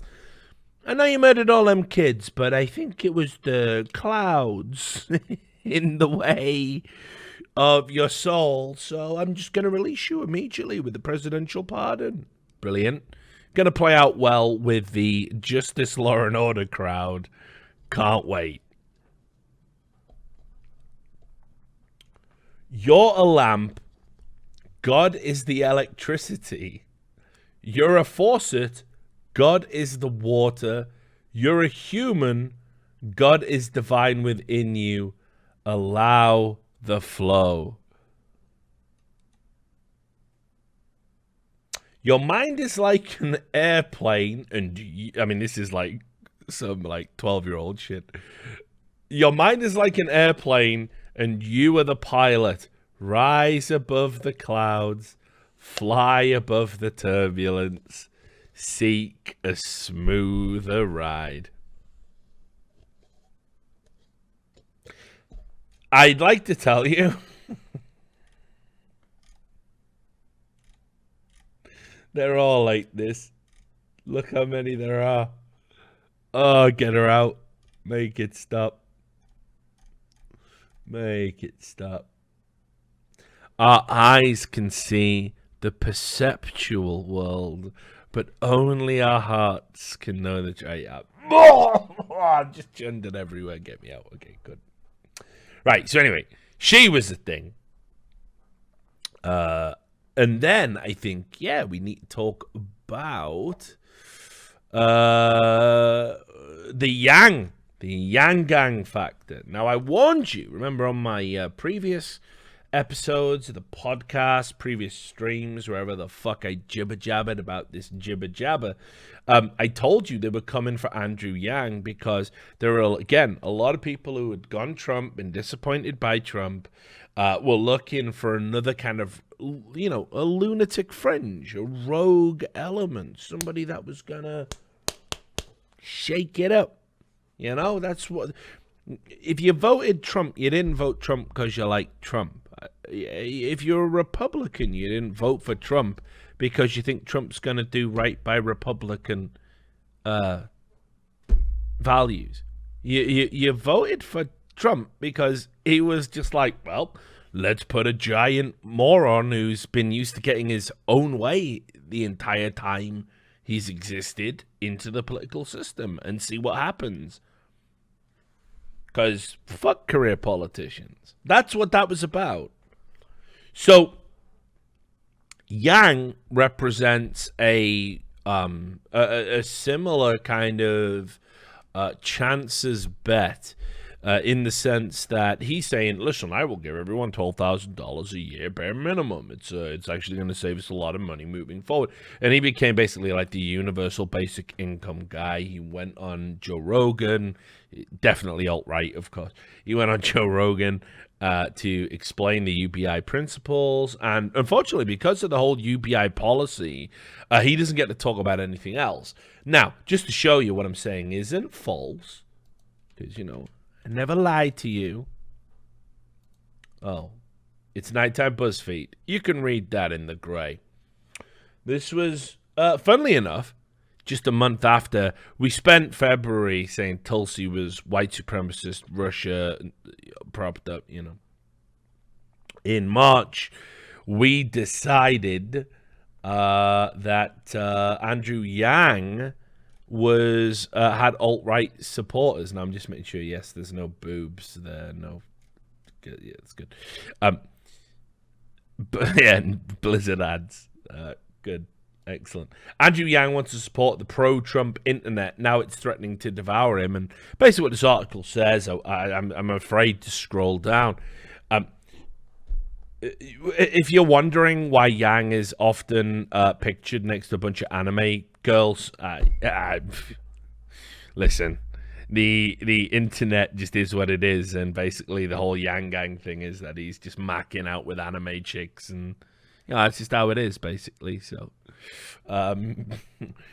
it's got to take, you know, like, what do you want me to say about it? It's obviously a policy of his. It goes universal basic income, macking out with cartoon anime chicks, straight doing it, you know what I mean? Like, I'm a boomer, you know, I can't get on with that. I think 3D's better than 2D. You old kids know better, that's fine. We're coming at it from different worlds, you know? It's good. So anyway, they started saying that he had an alt-right fan base in March of this year, and they were trying to cut him off at the knees before we got to the primaries. His appearance on Joe Rogan was kind of interpreted as him trying to pander to that base rather than just having, you know, going on a political podcast that is, you know, obviously hugely popular and has wide reach. But then what we started to find was during the debate, Yang said like fucking nothing. I was like, wow, like Yang's barely said a word. I'm just trying to find out if I can find the actual. I think Washington Post did a graph. But anyway, that's largely irrelevant. He had very limited talk time. He got to talk about UBI and not much else.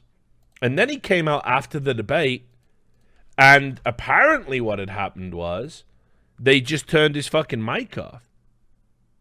Like, can we have a Democrat primary without you trying to rig who the American people want to represent your party?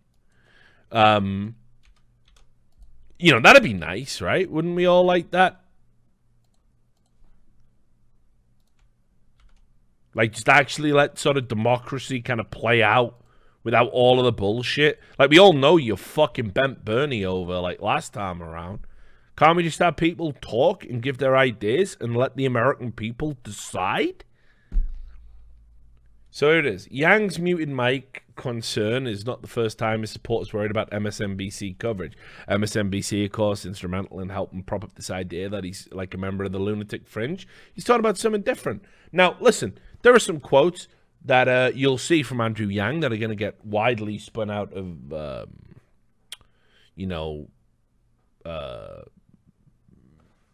going to get interpreted into something bad. He tweeted one time, he talked about white birth rates. Nightmare.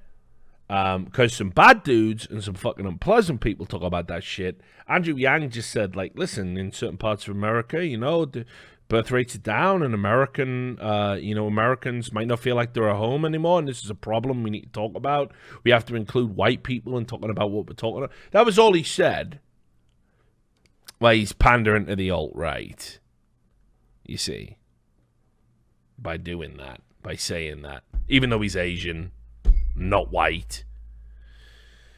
So he's going to get, like, again, he can never win. He's going to get beaten over the head with that forever. But they literally muted his mic here. And he said, Andrew Yang says his mic was muted at times during the Democratic debate on Thursday. NBC is refuting the claim and saying the mic was never muted. However, video online appears to show Yang's voice not being picked up by his mic, while other candidates' voices were. The video turned the controversy into a hashtag Let Yang Speak trend on Twitter, but this isn't the first time Yang supporters have voiced concerns about MSNBC's coverage of Yang. The debates were hosted by MSNBC, NBC, and Telemundo that handled the Spanish language version. So let me just get that video for you so you can see for yourself. That, put it this way, I watched this video, absolutely looks like he was muted. You're not even a real journalism. That's right. So, in the middle of basically letting, like, Bernie fuck... I mean, Bernie was a fucking joke, the entire thing. Like, just said, we've got to take on Big Pharma, we've got to take on the banks, we've got... Yeah, we get it. You were saying all that. How are we doing any of that? You don't know? Cool. Brilliant. Love it. We expose him for the fraud that he is. Yeah, look. Senator Gillibrand, 30 seconds. Watch it again. Andrew Yang's on the left. Right? Just watch when he tries to talk. For the fraud that he is. Look at that. Literally says, excuse me, and it doesn't come over the mic. He literally says, excuse me, and it doesn't come over the mic. Watch. For the fraud that he is. Senator Gillibrand, 30 seconds. I disagree with both their perspectives. Senator Gillibrand, 30 seconds. I disagree with both their perspectives. So he was he was like, we can see, come on, man. Like, is that enough? Can we say he was inarguably muted now? Why did his mic not work?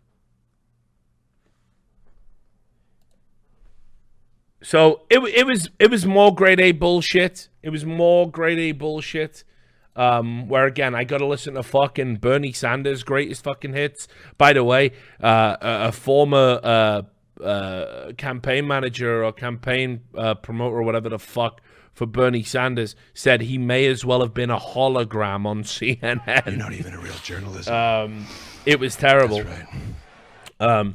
So you can see here, it appears from the video that either his own mic was muted and he was faintly picked up by other mics, or his mic was leveled down. However, NBC has said this did not happen. Like, why is the media, like, always trying to fucking gaslight you? Like, why are they always trying to lie to you and just straight gaslight you the entire time? Right? Like, the video's there. Like, I am watching it. There is no discussion that happened. Now, tell me why it happened. Now we've got someone to talk about. But telling me it didn't happen when my own fucking eyes are showing me it did. He was muted. His mic didn't work as he tried to get the moderator's attention. This is inarguably true.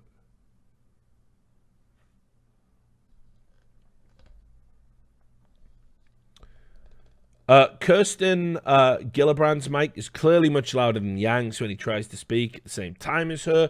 Many candidates spoke out of turn during the debate and were clearly heard, and this is true as well. There were times, literally, when they were going to commercial, and I could hear candidates going, well, we're going to get that Trump, Orange Man bad, I'm going to get some popularity points, I've been getting killed, Orange Man bad, and, like, they would just cut to a break. They didn't even cut those assholes.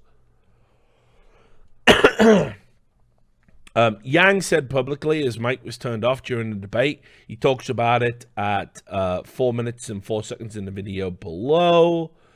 which we won't get into. But the quote is, so a few times, FYI, where I just started talking and being like, hey, I just want to add something here. My mic was not on. It's like I was talking, but nothing was happening. And I was like, oh, fuck. Yang also tweeted about his mic being turned off unless he was called on, which is like what he tweeted out live during the debates, that basically unless they asked him a question, his mic was just muted.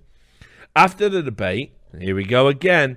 Charts showed Yang had the least amount of speaking time for both debates combined. He clocked in at just 2 minutes and 58 seconds, compared to people like Joe Biden, who had 13 minutes, Kamala Harris, who had 12 minutes, and Bernie Sanders, who had about 11 minutes.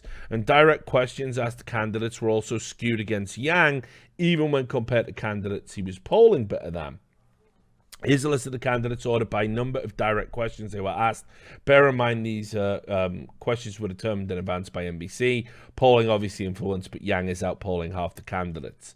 And this is what actually happened, that despite no talking time, the Yang actually won another one of these, like, votes that came with the polls afterwards. Let me just show you. I want to see if I can find the... Where's this one?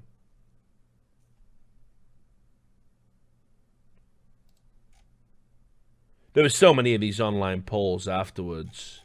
But anyway, yeah, take my word for it. He was like trending on Twitter and everything. And listen, it doesn't help when you actually just fucking silence people, because people want to fucking know what they actually have to say. And yeah, I agree with that. Actually being muted sometimes could probably work to your favor, because you can't say something fucking stupid and ruin your entire campaign. Now, while we're talking about, so Yang got too. It's weird, isn't it, how the two people who've been labeled by the mainstream media as alt-right, Putin clones, white nationalist, it's weird how they get the least time at a supposed independent debate and also have this like constant offense being run against them. Anyone think that there's something strange going on here? Yeah. Both happen to be people of color as well. Weird, isn't it? Weird. Not allowed to do conspiracy theories anymore. Only mainstream news networks are allowed to peddle conspiracy theories.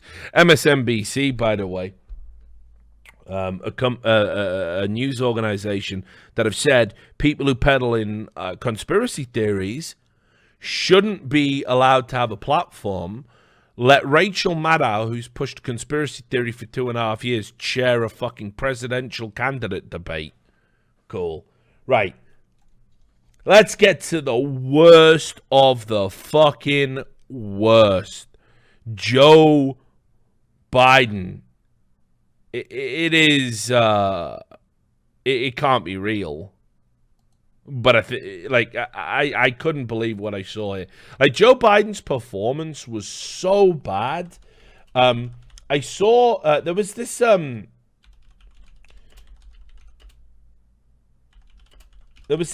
again journalist that you probably don't remember, but Olivia Nuzzi, who is supposedly a Washington correspondent now, said that her sources told her that Joe Biden's, the source from Joe Biden's team were freaking out because he had a poor performance and he wasn't listening to his notes and everything.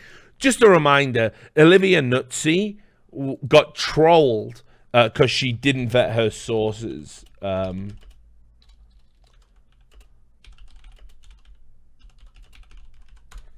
Olivia Nuzzi ran a story called... what was the story called now?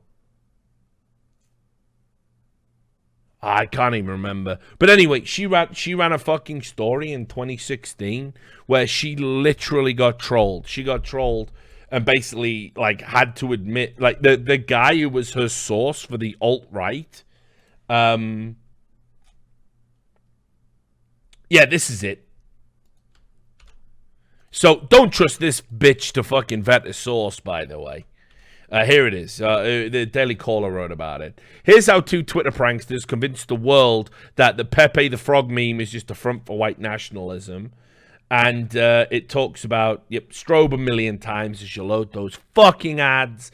Everyone's got to sell me ads. But yeah, the Daily Beast's Olivia Nuzzi wrote a piece in May 2016 striving to describe the genesis of Pepe. Well, her source was a troll who then came out publicly and said a journalist reached out to me and we trolled the ever-living shit out of her. So I'm just saying, take anything Olivia Nuzzi fucking says, provided you haven't just been strobed to death by that. Take everything she says with a massive pinch of salt. She's a fucking moron. But anyway. Let's get to Joe Biden. Oh, this is so bad. Joe Biden was so fucking... I don't even know, dude. Like it was like he was in a fucking world of his own. Like he just took some fucking super strong DMT, came to the fucking debate, and was just holding a conversation down. Like, you know what I'm talking about when you're really fucked up and you know you're fucked up, but you don't want anyone else to know you're fucked up. So people are like talking to you and you go, yeah, and you're really trying to make it look like everything's okay. Like this is the calm veneer, but underneath it's a raging torrent. You know, I'm there all the time. I'm really good at it, actually. I'm really good at it. It's why whenever I drink on stream, y'all never know where the fucking line is. I sound just as fucked up minute 1 before I've had a drink. Minute end when, how many's he had? Nobody knows. And no one will ever know. A lifetime of being forged in the fire. Of being fucked up but having to talk to people. You know what I mean? Right. Joe Biden didn't do a good job of pulling it off. Because he said, if there's one quote that came out of the Democratic debates,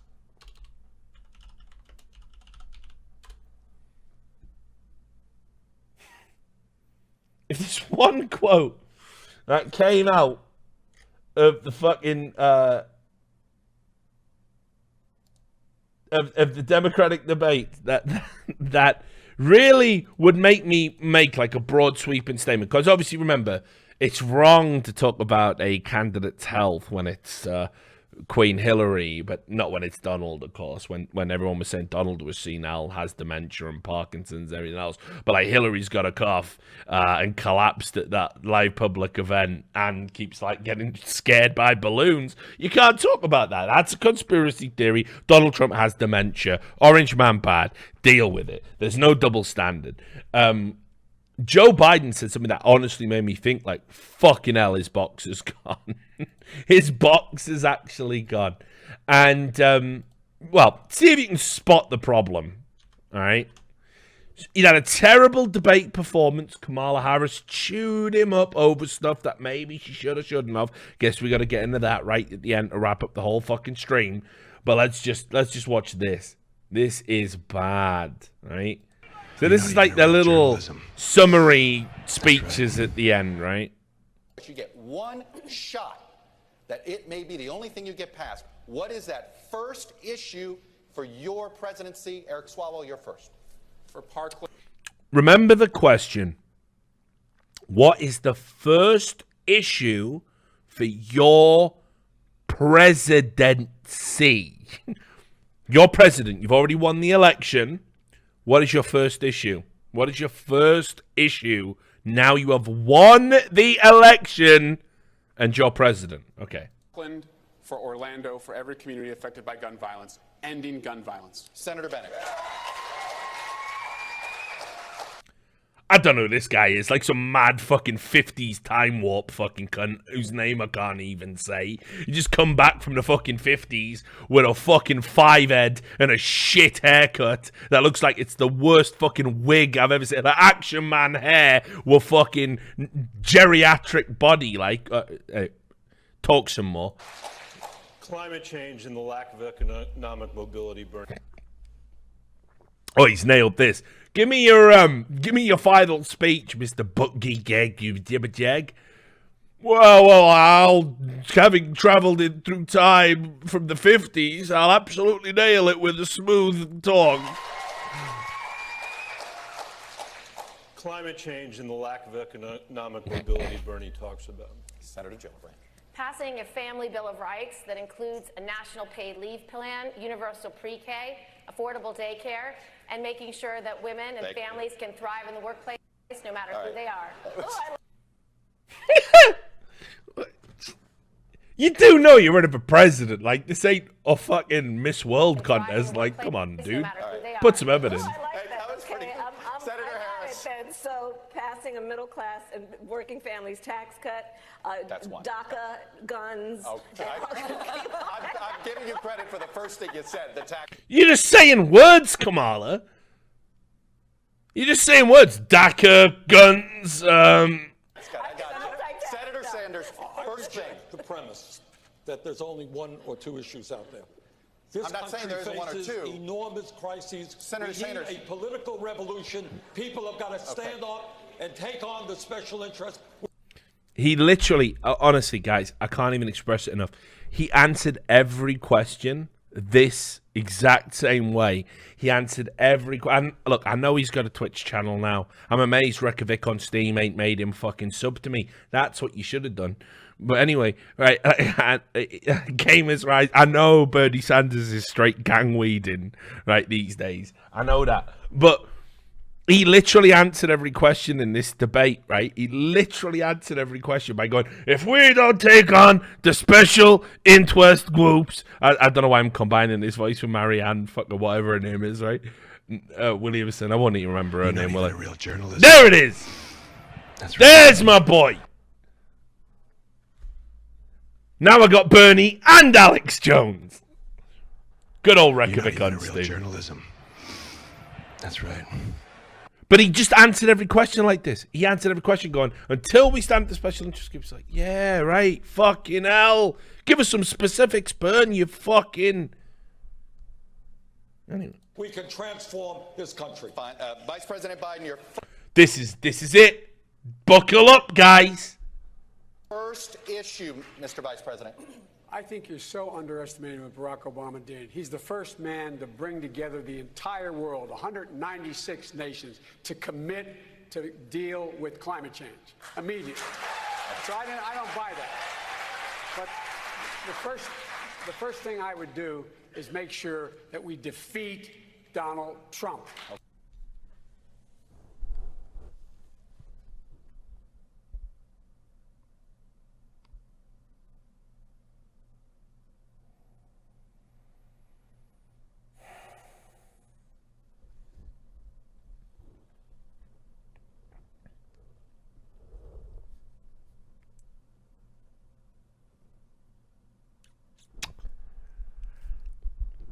My first issue, my first business as president will be to defeat the man that by definition I had to defeat to become president.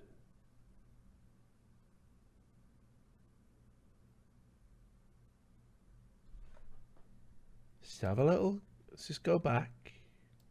So I don't buy that. I don't even know why he's using his final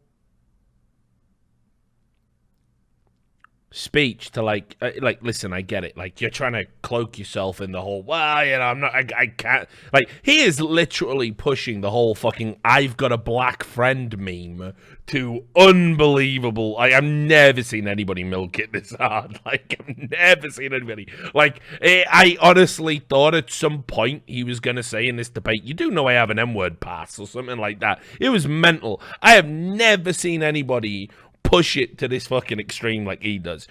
Every time he got an opportunity to bring up Obama, he fucking did it, right? And then to just not be fucking dialed in. What is your first issue that you will deal with as president? Well, defeat Donald Trump. What is that? What, in fucking armed combat? What are you talking about, you silly cunt? You've already defeated him at the polls, you senile bastard. What is this? the first thing I would do is make sure that we defeat Donald Trump. Okay. Period. Mayor Buttigieg, your first priority, your first issue as president that you are going to block and tackle. We've got to fix our democracy before it's too late. Get that right. Climate, immigration, taxes, and every other issue gets better. That was all the issues. Too late. Get that right. Climate, immigration, taxes, and every other issue gets better. Whatever. Mr. Gang. I would pass a $1,000 free His mic's dividend working. for every American adult starting at age 18, which would speed us up on climate change because if you get... I also didn't like this. I also didn't like that he, just the crowd just laughed at him. Like, this is like fucked up. For every American adult starting at age 18, which would speed us up on climate change because if you get the boot off of people's throats, they'll focus on climate change much more clearly. Governor Hickenlooper? I would do a collaborative approach to climate change, and I would pronounce it well before the election to make sure we don't re-elect the worst president in American history. And Ms. Williamson? Again, he cannot be re-elected. He lost. You're in. You morons. You can't even answer your own... If you can't even answer the fucking question properly, like, how the fuck can you convince anyone that you should be president? You fucking momo. Prime Minister of New Zealand. And of course, fucking here we go. Greased up deaf guy comes in. I can't. New Zealand, who said that... Yeah, this is outrageous. The New Zealand thing. I'd forgot about the New Zealand thing. I nearly left the New Zealand thing. Fuck, dudes. Sure we don't re-elect the worst president in American history. And Ms. Williamson My with the first last call word. is to Prime Minister of New Zealand, who said that her goal is to make New Zealand a place where it's the best place in the world for a child to grow up. And I will tell her girlfriend you were so on. The issue that you're They just cut her off. It goes on. It went on so much. And I think girlfriend, you were so on. Like, fuck, beam. Like, I can't. Like, why are we like? This is meant to be serious. This is meant to be serious.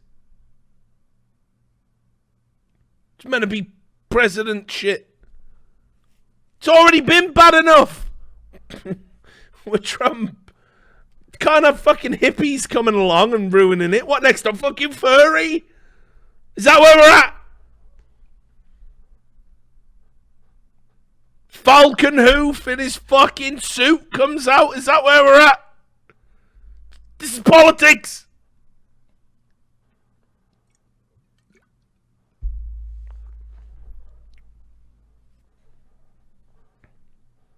I'm like, yeah, you're right. I've already doomed it, haven't I? It's already going to happen, isn't it? Kai Snow's going to be like the fucking the president of America 20 years from now. He's going to come out with his like, and I, as leader of all the peoples of America, I just want to say, yif in peace. And he puts on his wolf head and fucking... the emperor of fucking China comes out and has to like his fucking snout like this. Can't! There's got to be some lines. There's got to be some boundaries.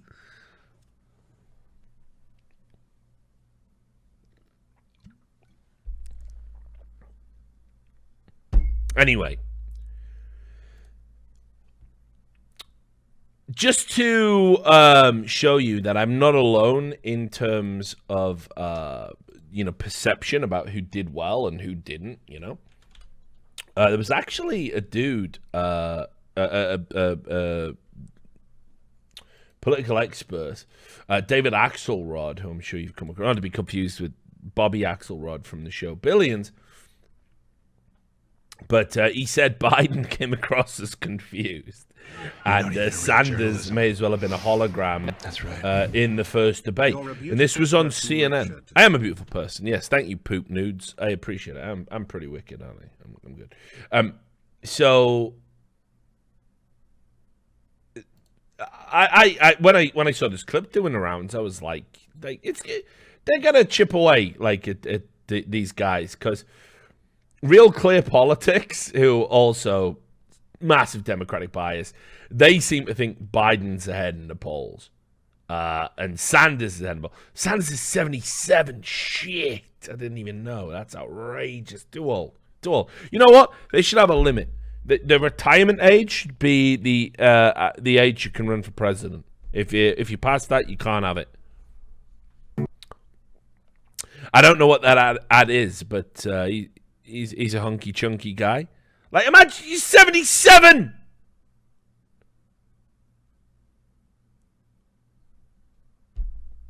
My grandfather was a fucking nightmare when he was like 72. Sit in that rocking chair, wrecked on rum, talking about the time he killed a German with his bare hands, drifting in and out of consciousness. Barely remember where he was. I know Trump is 73. Fair play to him. Apart from how fat he is. Look at yourself with it. Apart from how fat he is. You wouldn't even think it. He looks about 60 odd. That and all the surgery and the hair and the orangeness, I mean. But yeah, Trump's too old, obviously, isn't he? They're all too old.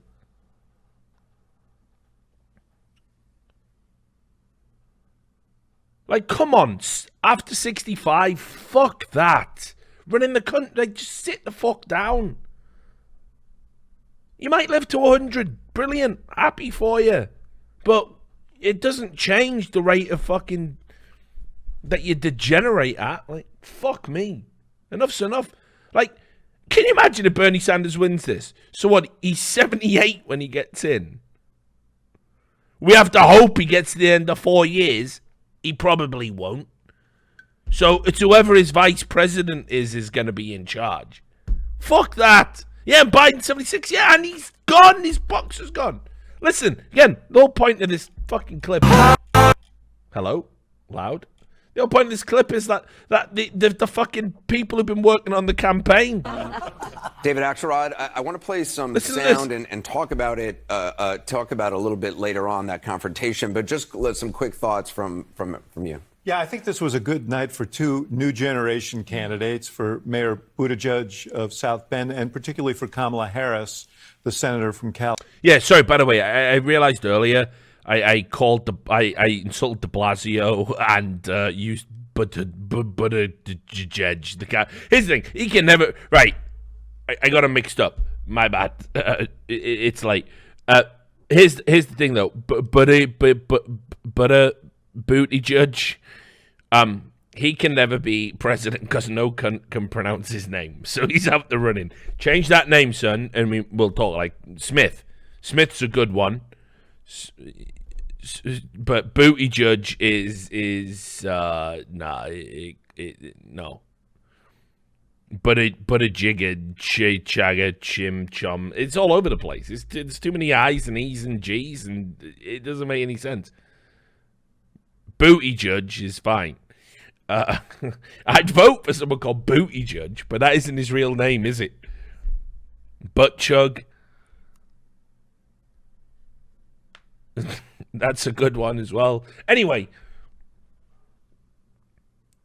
I can't say his name, is what I'm trying to say. So he can't win, can he? Because if I can't say his name, and I'm educated and sophisticated, then, you know, what's the average moron going to do? So it's going to be bad, right? But yeah, I do realize that, like, he actually did well at these things. You know, he came off a lot better than I thought he would. And it was actually de Blasio I was laughing at earlier. My bad. Right, let's get back to listening to this all-important quote where Bernie and Biden get fucking wrecked. David Axelrod, I want to play some sound and talk about it. Not even drunk. Talk about it a little bit idiots. Later on that confrontation, but just some quick thoughts from you. Yeah, I think this was a good night for two new generation candidates, for Mayor Buttigieg of South Bend and particularly for... See, if he's struggling and calling him Buttigieg, why can't I? He's an expert. Kamala Harris, the senator from California. I think they took full advantage of the platform tonight. I think it was a tougher night for the most seasoned candidates on. Isn't that a nice way of putting too fucking old into words, by the way? Too fucking old. They're the most seasoned candidates. 77, I didn't even realize. Stop! The platform for Why do you Vice think that President was? Biden. Because they seemed like part of the past rather than the future. At times, the vice president seemed somewhat confused to me. Oh, God. He wasn't. He really was somewhat confused, wasn't he? He really was. He was confused. It's a nice way of putting it, isn't it? He was confused. So, you've won the election. What are you going to do? Well, I'm going to win the election. Oh, dear. This is on live TV, sir. All right.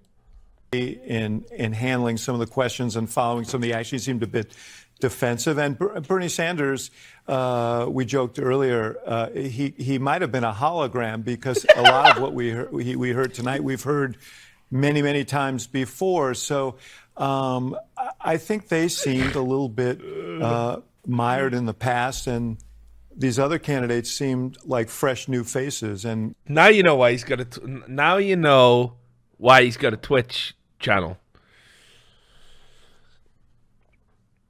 You know, hologram gaming with Bernie Sanders, dude. Oh, God.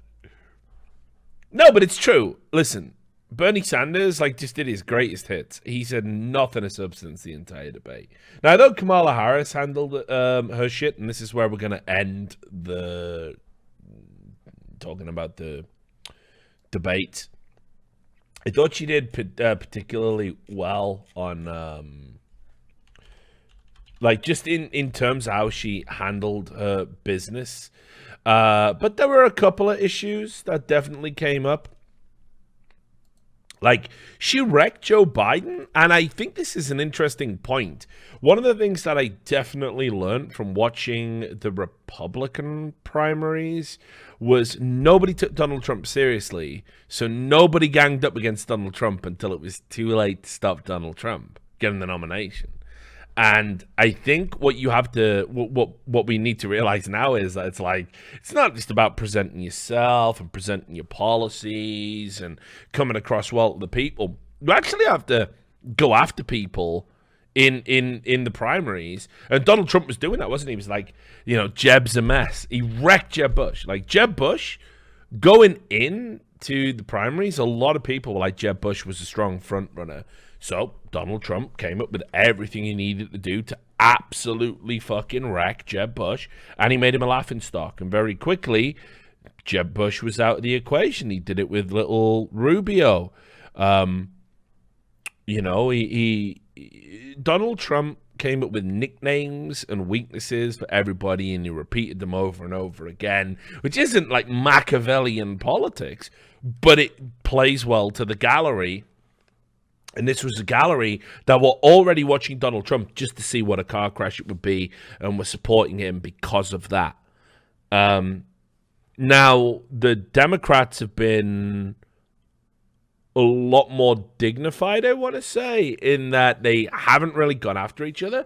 But I'll tell you, if you're a hungry young Democratic candidate coming in for these debates, you should be going after the establishment. You should be tearing down Biden, you should be tearing down Warren, and you should be tearing down Bernie.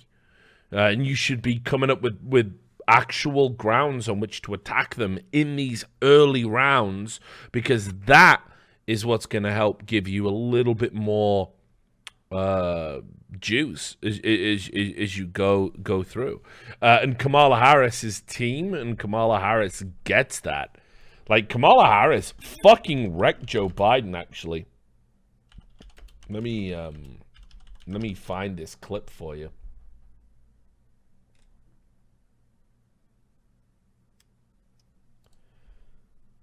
Yep, this is the one. Because and don't get me wrong, I'm gonna get to why this is wild, but let's just watch this video. See Marianne's there. Nice. Truck month. Like a GMC's truck month. Hey. Goodbye. Remember the Titans. Great movie. Truck month like a pro. GMC.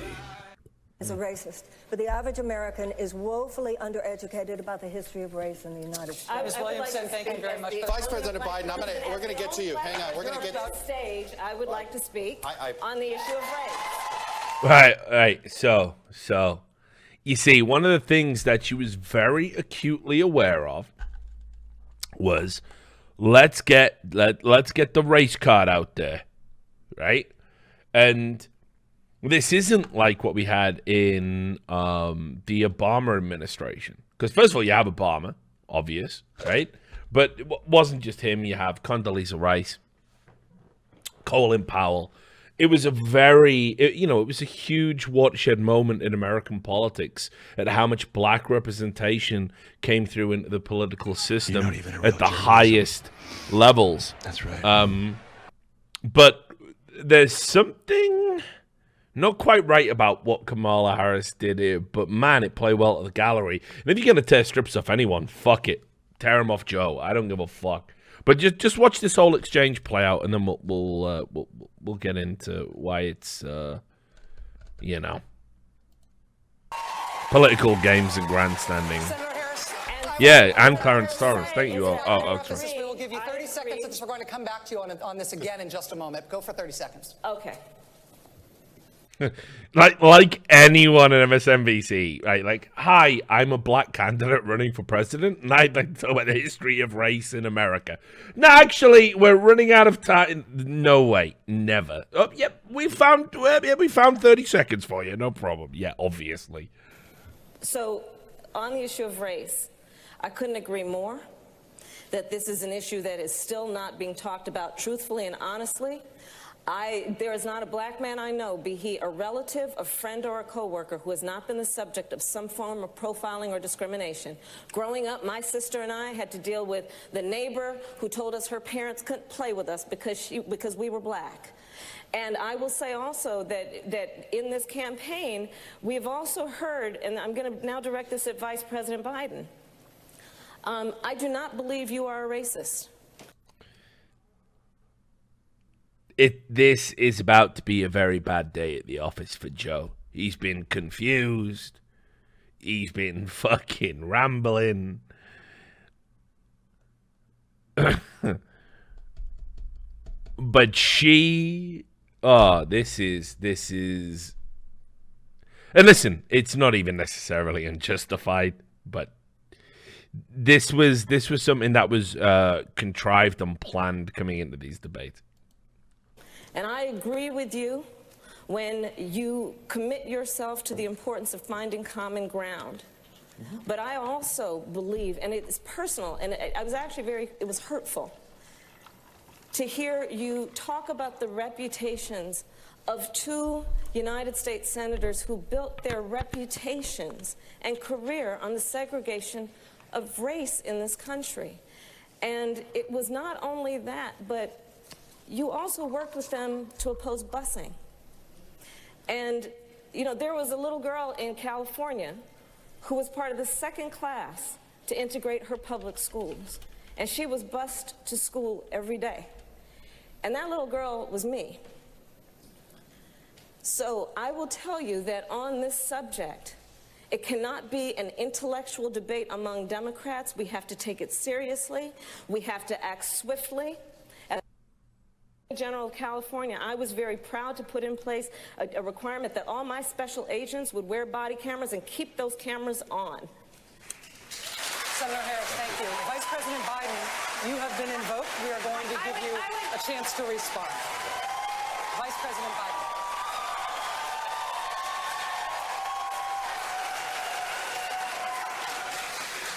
It's a mischaracterization of my position across the board. I did not praise racist. That is not true, number one. Number two, if we want to have this campaign litigated on who supports civil rights and whether I did or not, I'm happy to do that. I was a public defender. I didn't become a prosecutor. I came out and I left a good law firm to become a public defender when in fact my city was in flames because of the assassination of Dr. King. Number one. Number two, as the Vice President of the United States, Well, why, gotta watch an ad? I can't listen. Or is this just Joe Biden's brain? Work with a man who, in No, fact, it was. we- It was literally just a live. It was literally just a live representation of Joe Biden's brain. So it's all right. Nothing to worry about, guys. Worked very hard to see Vote to it for we Joe. dealt with these issues in a major way. The fact is that in terms of busing, the busing, you would have been able to go to school the same exact way because it was a local decision made by your city council. That's fine. That's one of the things I argued for, that we should be breaking down these lines. But so the bottom line here is, look, everything I've done in my career, I ran because of civil rights. I continue to think we have to make fundamental changes in civil rights. And those civil rights, by the way, include not just only African Americans, but the LGBT community. But Vice President Biden, do you agree today that you were wrong to oppose busing in America then? No. Do you agree? I did not oppose busing in America. What I opposed is busing ordered by the Department of Education. That's what I opposed. Well, I there did was not a oppose. failure of states to integrate No, public schools in America. I was the second class to integrate Berkeley, California public schools almost 2 decades after Brown v. Board of Education. Because your city council made that decision. It was a So local that's decision. where the federal government must step No, in. the That's federal why we have the government Voting must Rights Act and the Civil Rights Act. That's why we need to pass the Equality Act. That's why we need to pass the ERA, because there are moments in history where states fail to preserve the civil rights of all people. I have supported the ERA from the very beginning when I Vice ran President for the Biden, 30 seconds, because I want to bring other people into this. I have supported the ERA from the very beginning. I'm the guy that extended the Voting Rights Act for 25 years. We got to the place where we got 98 out of 98 votes in the United States Senate doing it. I've also argued very strongly that we, in fact, deal with the notion of denying people access to the ballot box. I agree that everybody, once they, in fact, they should. Anyway, my time's up. I'm sorry. Yeah, because you were starting to fucking forget what you were about to say, so that's fine. Probably for the best. Listen, here's the thing. I think one of the things that definitely threw fucking Joe Biden off his game was I don't think he was expecting anyone in the Democratic Party at any of these debates to aggressively go after him. And I say it's to Kamala's credit that she identifies he's still a safe pick for Democrats. It's disgusting to me that this old washed-up fucking dinosaur with like nothing to say could like literally be the Democratic representative, and he would lose to Trump all day long. But he could be a candidate. He could still win. And I think it's great that Kamala Harris's team decided to identify that and go after him, right? I mean, like, we can all fucking agree, I think, with that. But there is an issue. So, and this has already stirred up a lot of controversy online. Kamala Harris talked a lot about this whole busing controversy. I had to look at what busing was because I didn't really know.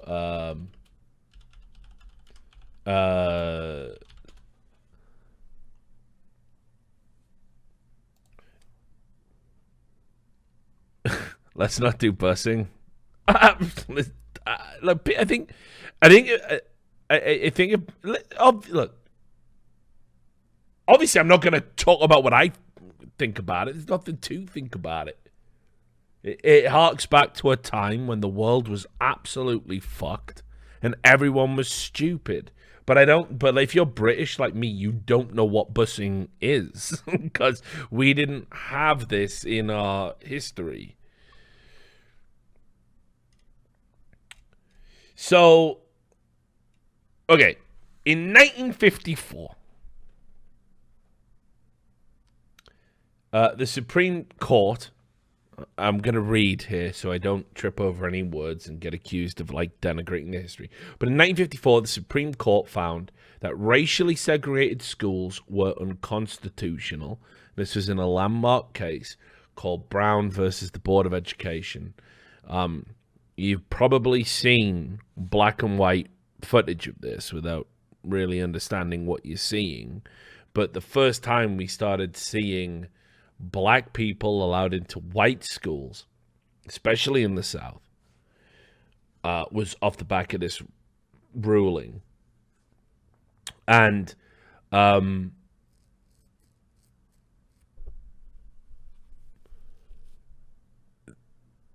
prior to this ruling, there were schools that were exclusively for black kids and that weren't particularly well funded by the state.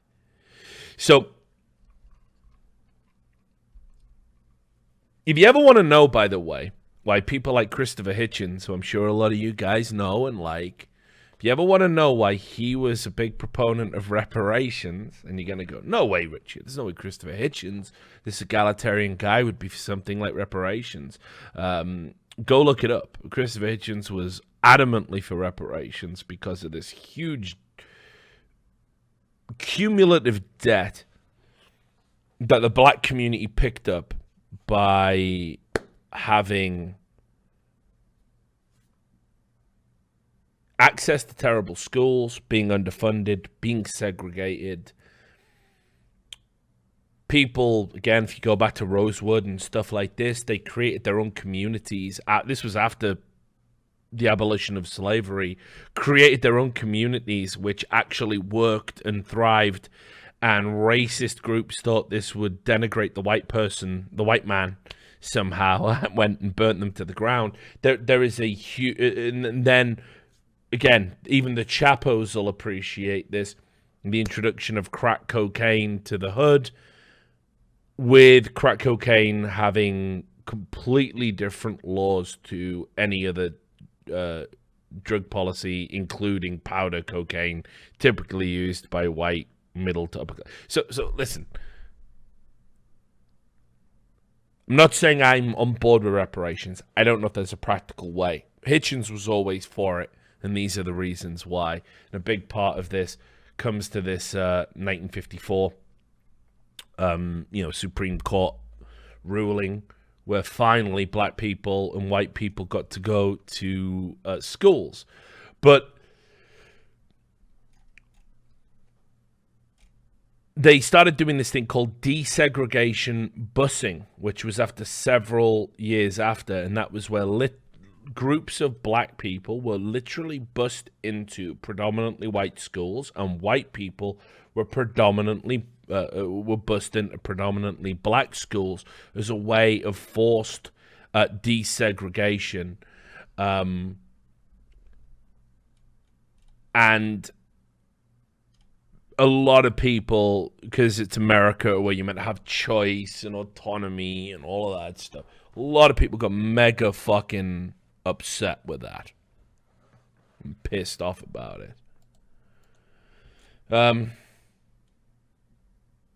And there were anti-busing projects, you can imagine. So what the government decided to do was basically make it so at the state level, not a federal level, and again, if you're European, you won't understand this because it takes a lot to learn.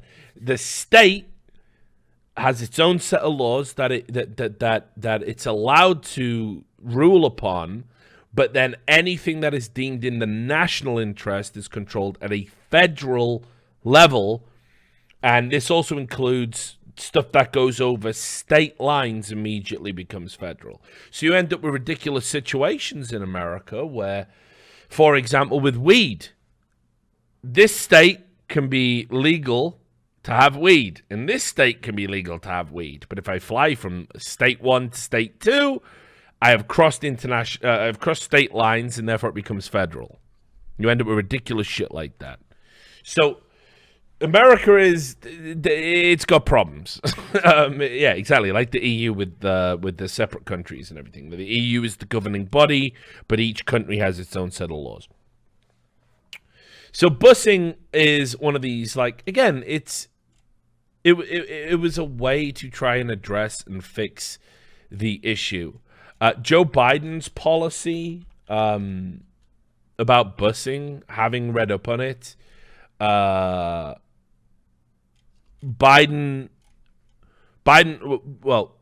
Harris accused Biden of opposing busing, which of course was the sort of transportation of people that weren't allowed to go to schools to the schools they weren't allowed to go to, which implies he's racist. But he says his stance was actually he was against it being ordered by the Department of Education, which operates on a federal level, and that he wanted to fix segregation and had fought for civil rights throughout his political career. So that's why it was a particular sting. That's why it was like a boom. It makes him look bad. Now, again, I don't know enough about fucking Joe Biden's long career, because he's an old man who's been in politics for 40, 45 years of his life. But Kamala Harris knew to sting him with that. And she also made some claims that she was segregated. She was affected by this stuff. And like, people have done the math, and it's not my place to say either way as to whether what she was claiming was true or not. But some people have cast aspersions upon whether or not that's true. There was the Sacramento Bee ran a story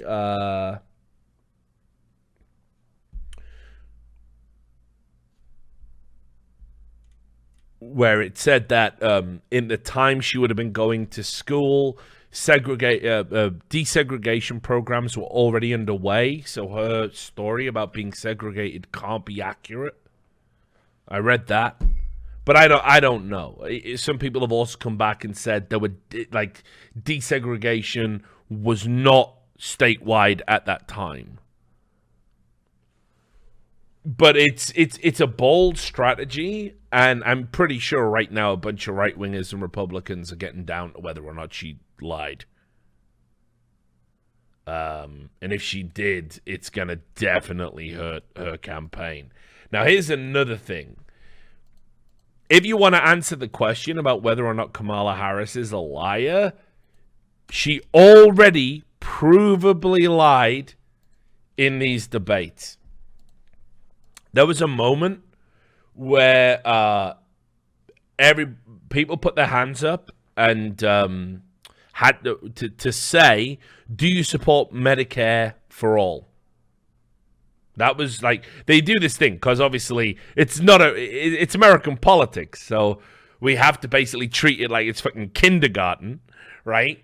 And they said, oh, listen, show of hands, who's for Medicare for all? And of course, everybody went like, yep, we're all for that. Like, people went first, who's going first? And then people put it up, and Bernie was straight up there, and everyone was straight up. And everyone, the entire candidacy in the debates Kamala Harris was in, put their hands up, right? But she lied about that because she's actually not for Medicare for all. And when interviewed about it, on MSNBC, she had to admit she lied, and she recanted the hand raise that she did in the debates for the American people. So here's what she said. So once and for all, do you believe that private insurance should be eliminated in this country? No. You don't? No, I do not. But you raised your hand.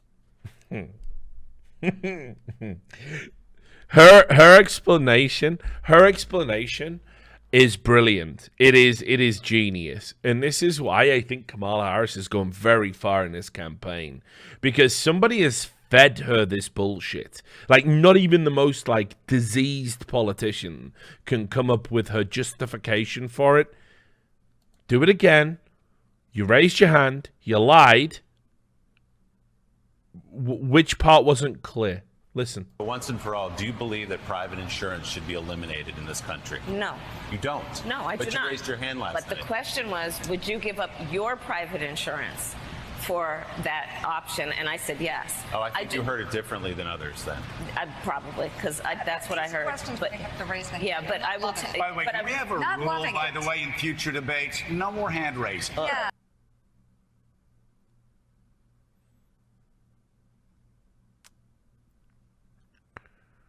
Oh yeah. I thought you meant, would I give up my personal insurance? Well, yes, absolutely. I didn't mean I would give up it in general for Medicare. Unbelievable to even sit there.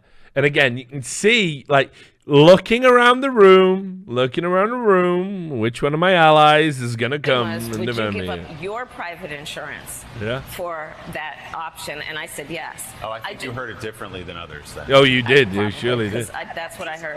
But, in fact, I wonder if I can get the actual question. Because I did have it, I think.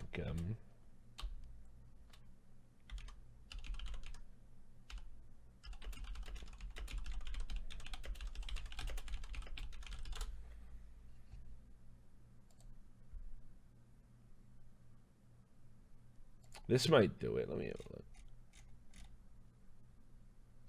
look. Will they actually show the clip though? Never know with NBC, dude. Never know where they're at. They're definitely pushing Elizabeth Warren though. There's no doubt about that.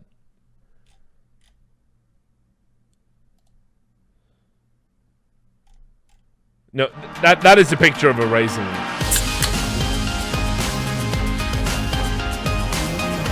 Can't even turn that down.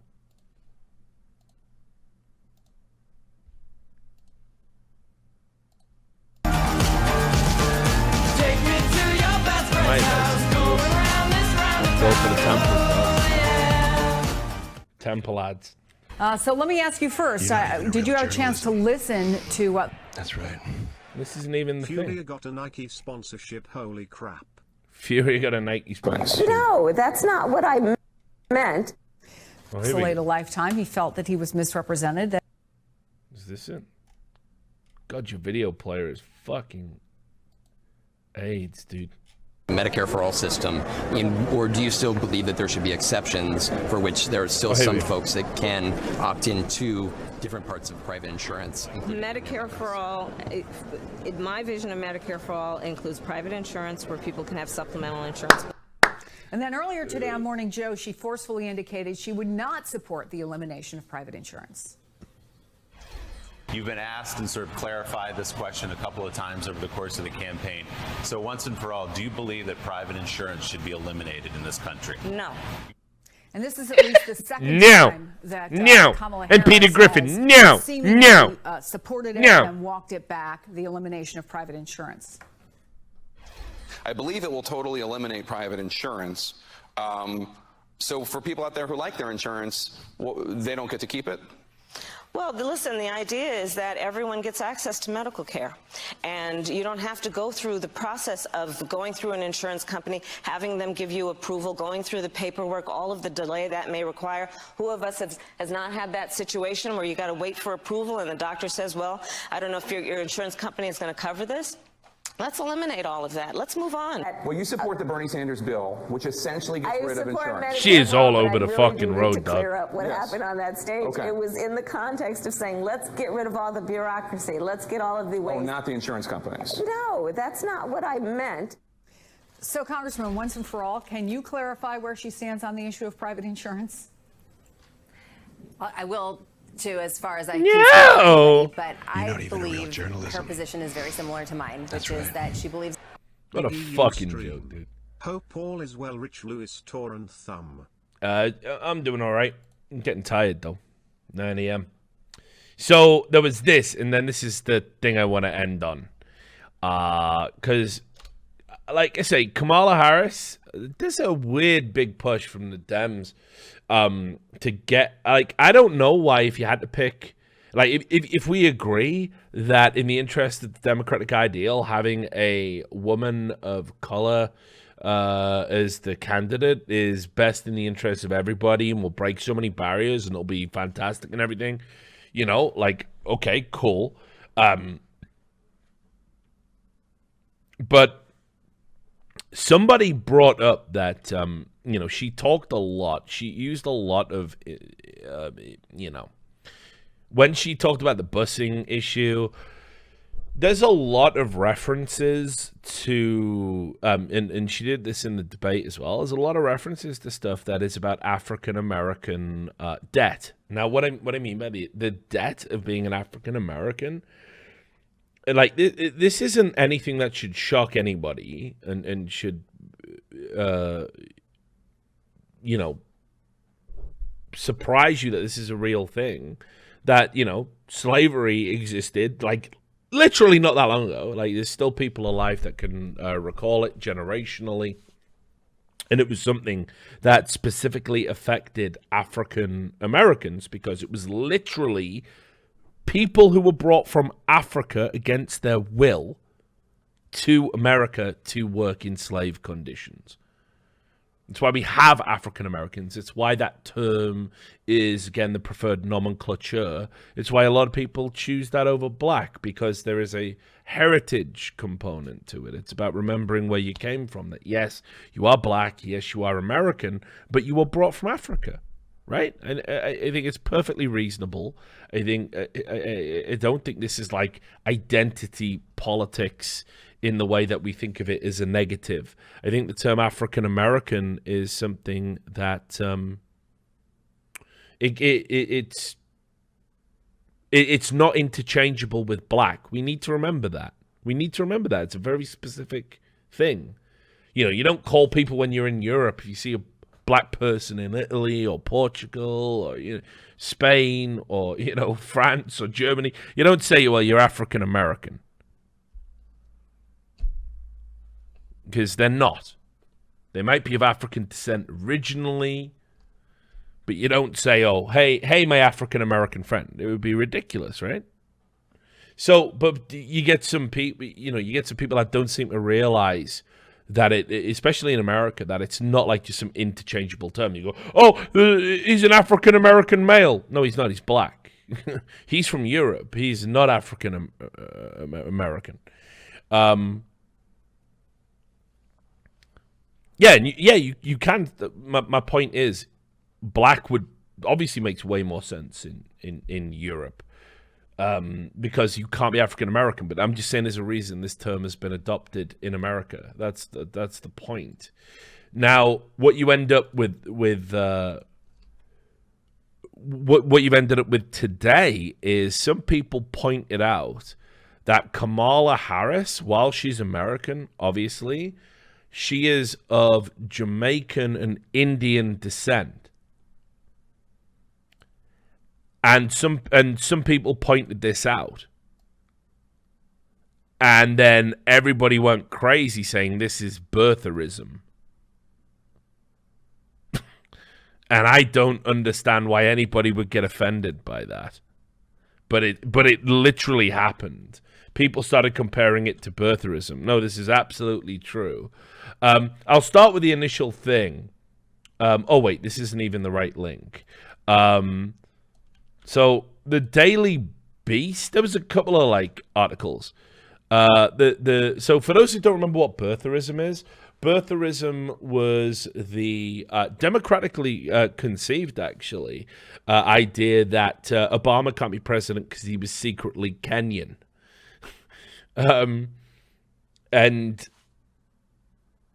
it was actually a DNC PAC that came up with it. They were basically collecting dirt for when Hillary was running against Obama. Time sure flies. Thanks for this roller coaster of a life you gave me that is now my interest in esports. No worries. 20 months. Appreciate it, Doug. So they were basically saying, oh, you know, he's from Kenya and isn't American and has no American roots whatsoever. So as a result, he can't be president, and it's illegal, and he's been made president because of some weird globalist coup to put a Kenyan in charge of America.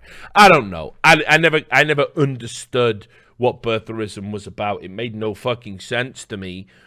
But I also do know the roots of it, and it was when Hillary was running up against the DNC. A lot of people misattributed to Hillary. That's not true. She didn't want to use it, and then when the Republicans got hold of it, they ran with it. Donald Trump's repeated it a bunch, which was why Obama was very keen to go after him at that famous meeting where he insulted him and said, "You will never be president." That was actually born of the bitterness of the whole birtherism movement, where people were calling Obama's legitimacy into question. But saying that Kamala Harris isn't African American isn't birtherism, because she isn't. Because Jamaica isn't Africa and India isn't Africa. She's definitely American. No one's disputing that part. No one's saying she can't run for president. But when you evoke African American history, slavery, civil rights movement, everything else, I don't think it's wrong of African Americans to say, actually, no, wait, this is about our thing. And if you think I'm being crazy and bringing that up, Don Lemon actually fucking Don Lemon actually called this out and said, you know what, this is she is not African American. And again, if you don't know who Don Lemon is the black, incidentally, the black gay host of CNN. I'll just play you the video where this got brought up, and people got pissed off with Don Lemon and started trying to imply that he was up to no good. This was back in February. She is a black woman. She's a mixed race woman. When you see her blackness, but she is also South Asian. Her mom is South Asian and her dad is Jamaican. April, let me listen. Yes. More power to her. And I think it's great. That should be enough. Listen, it is enough that she's a black woman. We are not a monolith. No. Exactly. But they did the same thing. No. I think you're not hearing what people are saying. The people who are saying, is she black enough? That's bull. That's BS. Yes.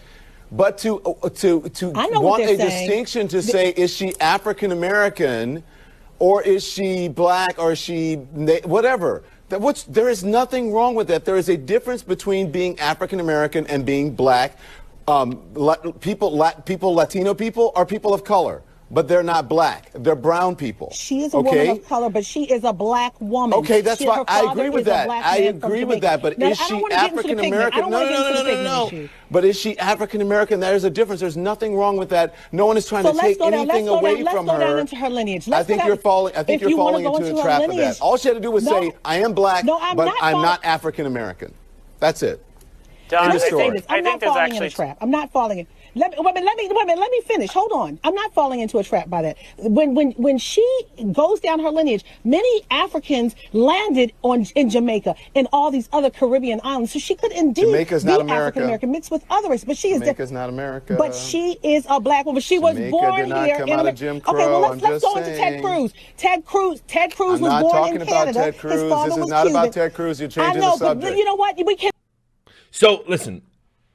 I don't even know where the right side of the argument to fall upon is, but I think if you, I understand rightly why African Americans are proud of their history and their heritage and want it to be remembered accurately, and don't want African American to be an interchangeable word for black. I totally get that. Now, I don't know if that makes me a weird liberal identitarian, or if maybe there's a way it's reverse alt-rightism. I don't know. It just seems to me that it makes total sense that if you're half Jamaican, half Indian, or rather from your heritage, you're half Jamaican and half Indian, and you were born in America and you're a naturalized American citizen, you don't get to call yourself African American. You certainly are black.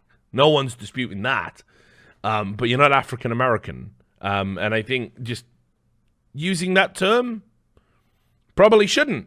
And if people point that out, I don't think that's racist. But yeah, it's definitely happening. It is definitely happening. I showed you the Daily Beast article where it got brought up.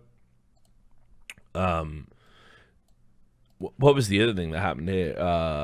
Yeah, there was this. And I agree completely. It shows how far fucking gone we are that's even a discussion worth having. But yeah, Kamala Harris had to come out and say, listen, I am who I am. I am simply American, which, this is again back in February when all this was getting brought up. It was really weird. There was this like strange vetting process of all of the political candidates. For some reason, one of the talking points was whether or not Kamala Harris gets to call herself African American. It was very important to the DNC because that's a big voting bloc of the DNC, of the Democrats. To compare it to birtherism seems ridiculous. But they are doing that right now, and it makes me wonder again about these further cracks, these further divides we're going to see in the Democratic Party as the process goes forward. I don't think there's anything racist in pointing out she's not an African American. No, but nobody's talking about whether or not she can be president. No one's talking about that. Just about what label you get to apply yourself. And if the Democrats are all about accurate labels, then they should be all about that too. And that, I think I covered all of the nightmare of the fucking Democratic Party. It was Democratic Party debates. No, there was one other thing, and then we're out. You're not even a real journalism. Oh, how could I forget about this? That's right. Oh, God. Oh, Lord. So, Brett Stevens. Come on, you can do it.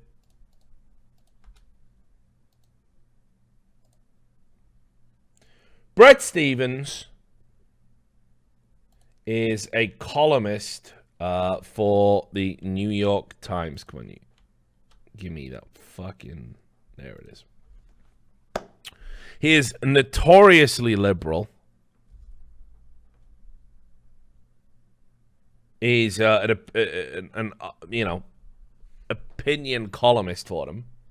Has been for a long, long time. And he watched the debates like me and concluded, holy fucking shit, this is a wretched start for the Democrats. Because it was and it is. So he wrote this article. It's not particularly long. I'll read you the bits that caused all of the problems. But just so you know, what he was saying was, we need a candidate that can beat Trump. And we need a candidate that can be related to by working people. And I saw the 25 clowns come through the fucking Democratic machinery. And I don't believe there were any. And I say that as a man who has been around politics for a while and so desperately wants the Democrats to get back on track. Okay? You're going to say to yourself, how on earth could a never-Trump Democrat, I want to say child of an immigrant who speaks fluent Spanish, how could he ever be called racist? That's where we're at right now. That's the debate. Amigo, right. I'm gonna do some Spanish here, guys. No, not my thing. We don't learn that in Europe, funnily enough, because Spain isn't a power so much in Europe. So we learn German or French, right? Amigos demócratas, si ustedes siguen así, van a perder las elecciones y lo merecerán? Is that right? Am I close? All right, whatever. We learn French and German. Deal with it. Translation for the linguistically benighted. Democratic friends, if you go on like this, you're going to lose the elections and you'll deserve it. 5 out of 10. All right, I'll take it. In this week's Democratic debates, it wasn't just individual candidates who presented themselves to the public. It was also the party itself. What conclusions should ordinary people draw about what Democrats stand for, other than a thunderous repudiation of Donald Trump and how they see America, other than as a land of unscrupulous profiteers and hapless victims? Here's what. A party that makes too many Americans feel like strangers in their own country. A party that puts more of its faith and invests more of its efforts in them, in italics, instead of us, also in italics, for emphasis. Right. So what he's about to do is he is about to establish that in the mentality of the average American voter, there is a them and us thing. And the them can apply to, I don't know, anybody, immigrants, foreigners, you know. But the us is very much the average working class American voter. That's all. That's all. People who aren't generationally there's not a clear generational divide from the point where they weren't American, if you know what I mean. So,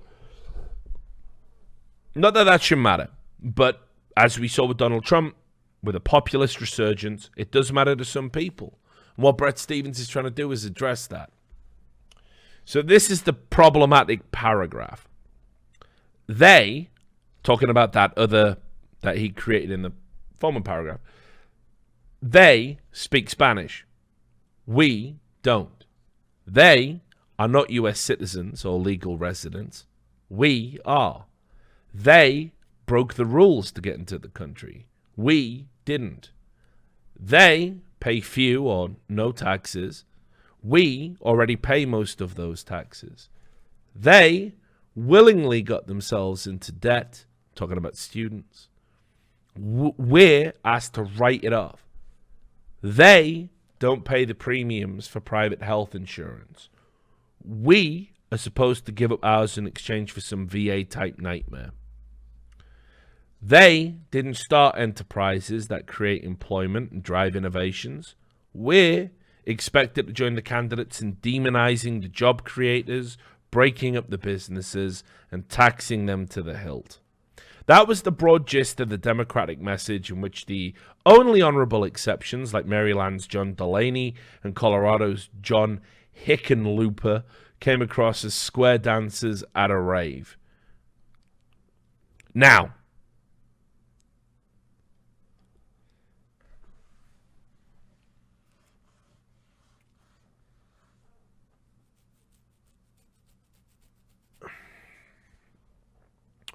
I think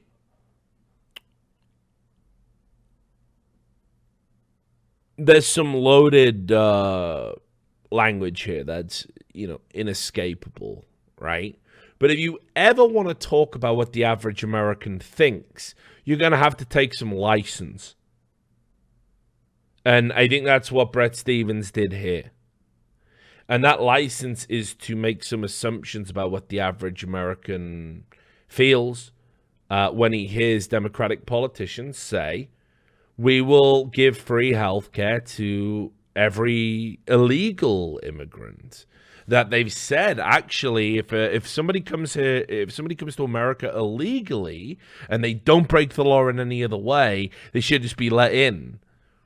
Now, I have no issue with that, but I'm not American, remember. I, too, am an immigrant. So I'd love the system to be easier. As somebody who's currently going through the process again of getting another visa updated, mortally terrified that my entire life is going to be fucking torn up, massively sympathetic. But equally, you will notice I am not chancing it as an illegal, and I am going through the correct process out of respect to the nation I call home. So I watched the Democratic elections, as you guys know. The Democratic debates, sorry, as you guys know, because we just talked about them. And I heard some shit that I was like, you know what? I don't think that plays well with the average American. I think when you say things like, if we want to let people in, and we want to let them in without any checks, any balances, as long as they haven't broke the law, they can come and stay, and we're going to give them free health care, and we're going to do this, and we're going to do that. I think in an ecosystem where people are already struggling financially, and we've had not austerity measures like we've had in the UK, but we've had problems with people making less and less money, it makes people nervous. Again, it's that economic anxiety that everybody said was cloaked language for racism when the Trump campaign was running in 2016. But you're making it a reality when you say things like that. Now, I think Bret Stephens really clumsily waded into this. And I think that paragraph is so clunky. But I don't think it's racist. I don't think it's racist at all. And I don't think that's the point he's trying to convey. And I think what he's trying to say is, like, listen, we need to talk more to the concerns of ordinary people. But that isn't how this played out. This article, A Wretched Start for Democrats, which was literally, hey, this is what we need to do to win, got played out like in public. What people literally said he was racist. Like, it was unreal how quickly it turned.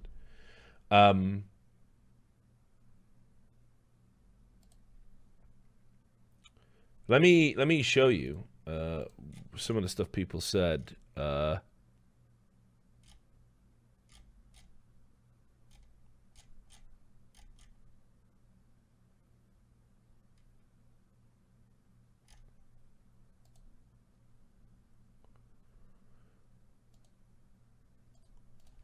So, Soledad O'Brien accused him just flat out of being a white nationalist. And it's just like, wow, like,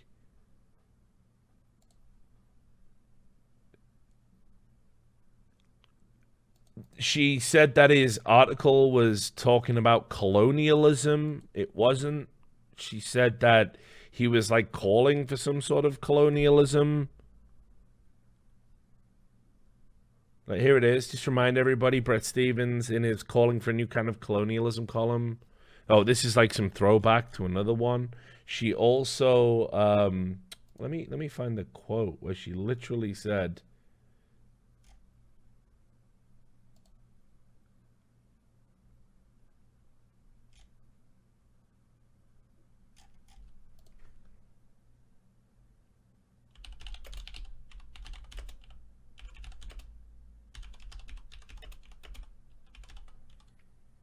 what's really weird is, by the way, Soledad O'Brien follows me on Twitter. I do not know why she does. I can't think why you would ever want to follow what stuff we would have to talk about. Yeah, that's actually true. I mean, I am gorgeous and everything, but I'm pretty sure she's married and spoken for. Here, look, just in case you're worried. Wait. Let me,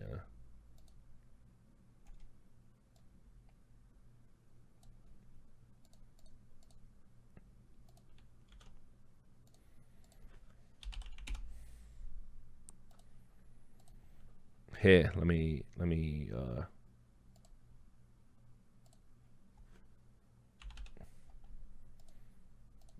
yeah, look. I don't know why. I don't know what that's a throwback for. But she follows me for some reason. I like don't understand.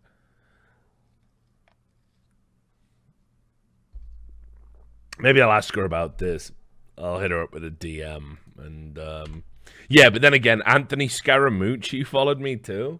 Like I had some like unbelievable, like there was like a weird period where it was like my best, the follower I'm most proud of was Jerry Rice. The fucking best wide receiver all time. Love that motherfucker. Actually followed me on Twitter. So I was like, wow. I have no idea why I'd ever want to read a single tweet that I'd ever put out. But whatever. Anyway. So I can't find the exact tweet at the moment. It's getting late, so who gives a fuck? But yeah, she came out and basically said Bret Stephens was like a white nationalist. A lot of people came out and accused him of this. And it's like, I don't know. Maybe it's something about me and about people in general. But I don't know. Like, I don't agree with what he's saying, but I understand where he's coming from and the point he's trying to make. I just don't feel that like makes him a white nationalist immediately. Here it is over on PJ Media. Reza Aslan, a man who ate human brains on TV and has the Kuru, said in response to the column, "Holy moly, Bret Stephens jumps out of the white nationalist closet here with his all of this they and not us bullshit." He's not saying that represents his views. He's saying that is his perception of how he thinks the average American voter feels. Don't think it makes him a white nationalist. This was from Rachel Verona Cote. So many talented and incisive women looking for work, and the Times continues to deliver fact checks to Bret Stephens, a mediocre writer at best, who also happens to be a white nationalist ghoul, simply appalled that Democrats aren't pandering to rich white capitalists. Lauren Rankin. Honestly, this isn't even covert. It's clear and intentional, us versus them. Yeah, you're right, but you're not thinking about it in the way that you should be. White nationalism from Bret Stephens, and even in an opinion piece, even when he's not talking about what he thinks. So in the opinion piece, he's saying, I think this is what the average American voter believes. Not what I believe. But they say that makes him a white nationalist. It is unacceptable to publish this racist, divisive, white supremacist viewpoint in the New York Times. David M. Perry, ordinary people. Americans feel like strangers in their own country. They speak Spanish, we don't. Bret Stephens laundering white nationalism for the New York Times op-ed page. Next, to write a column on birth rates.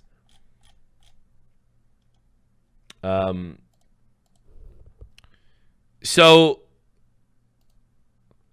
Bret Stephens did reply to this, and I don't know, like, again, maybe I'm susceptible to this. Maybe I'm part of the problem. Who fucking knows? Who knows what's real anymore?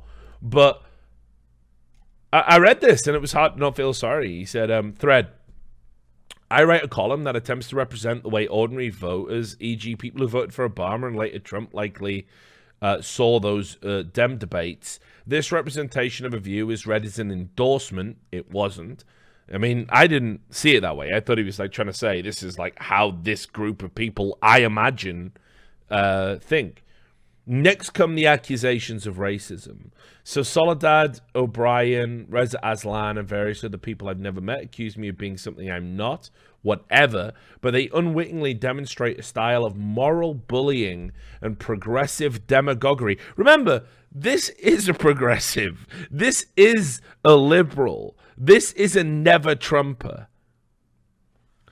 And progressive demagoguery that turns people off and plays into Trump's hands. And that's a tragedy. In case you missed my last 1,000 columns or so, I want nothing more than for Trump to lose. But right now, I bet he's going to win because the left is driving away the vote as Democrats need to win.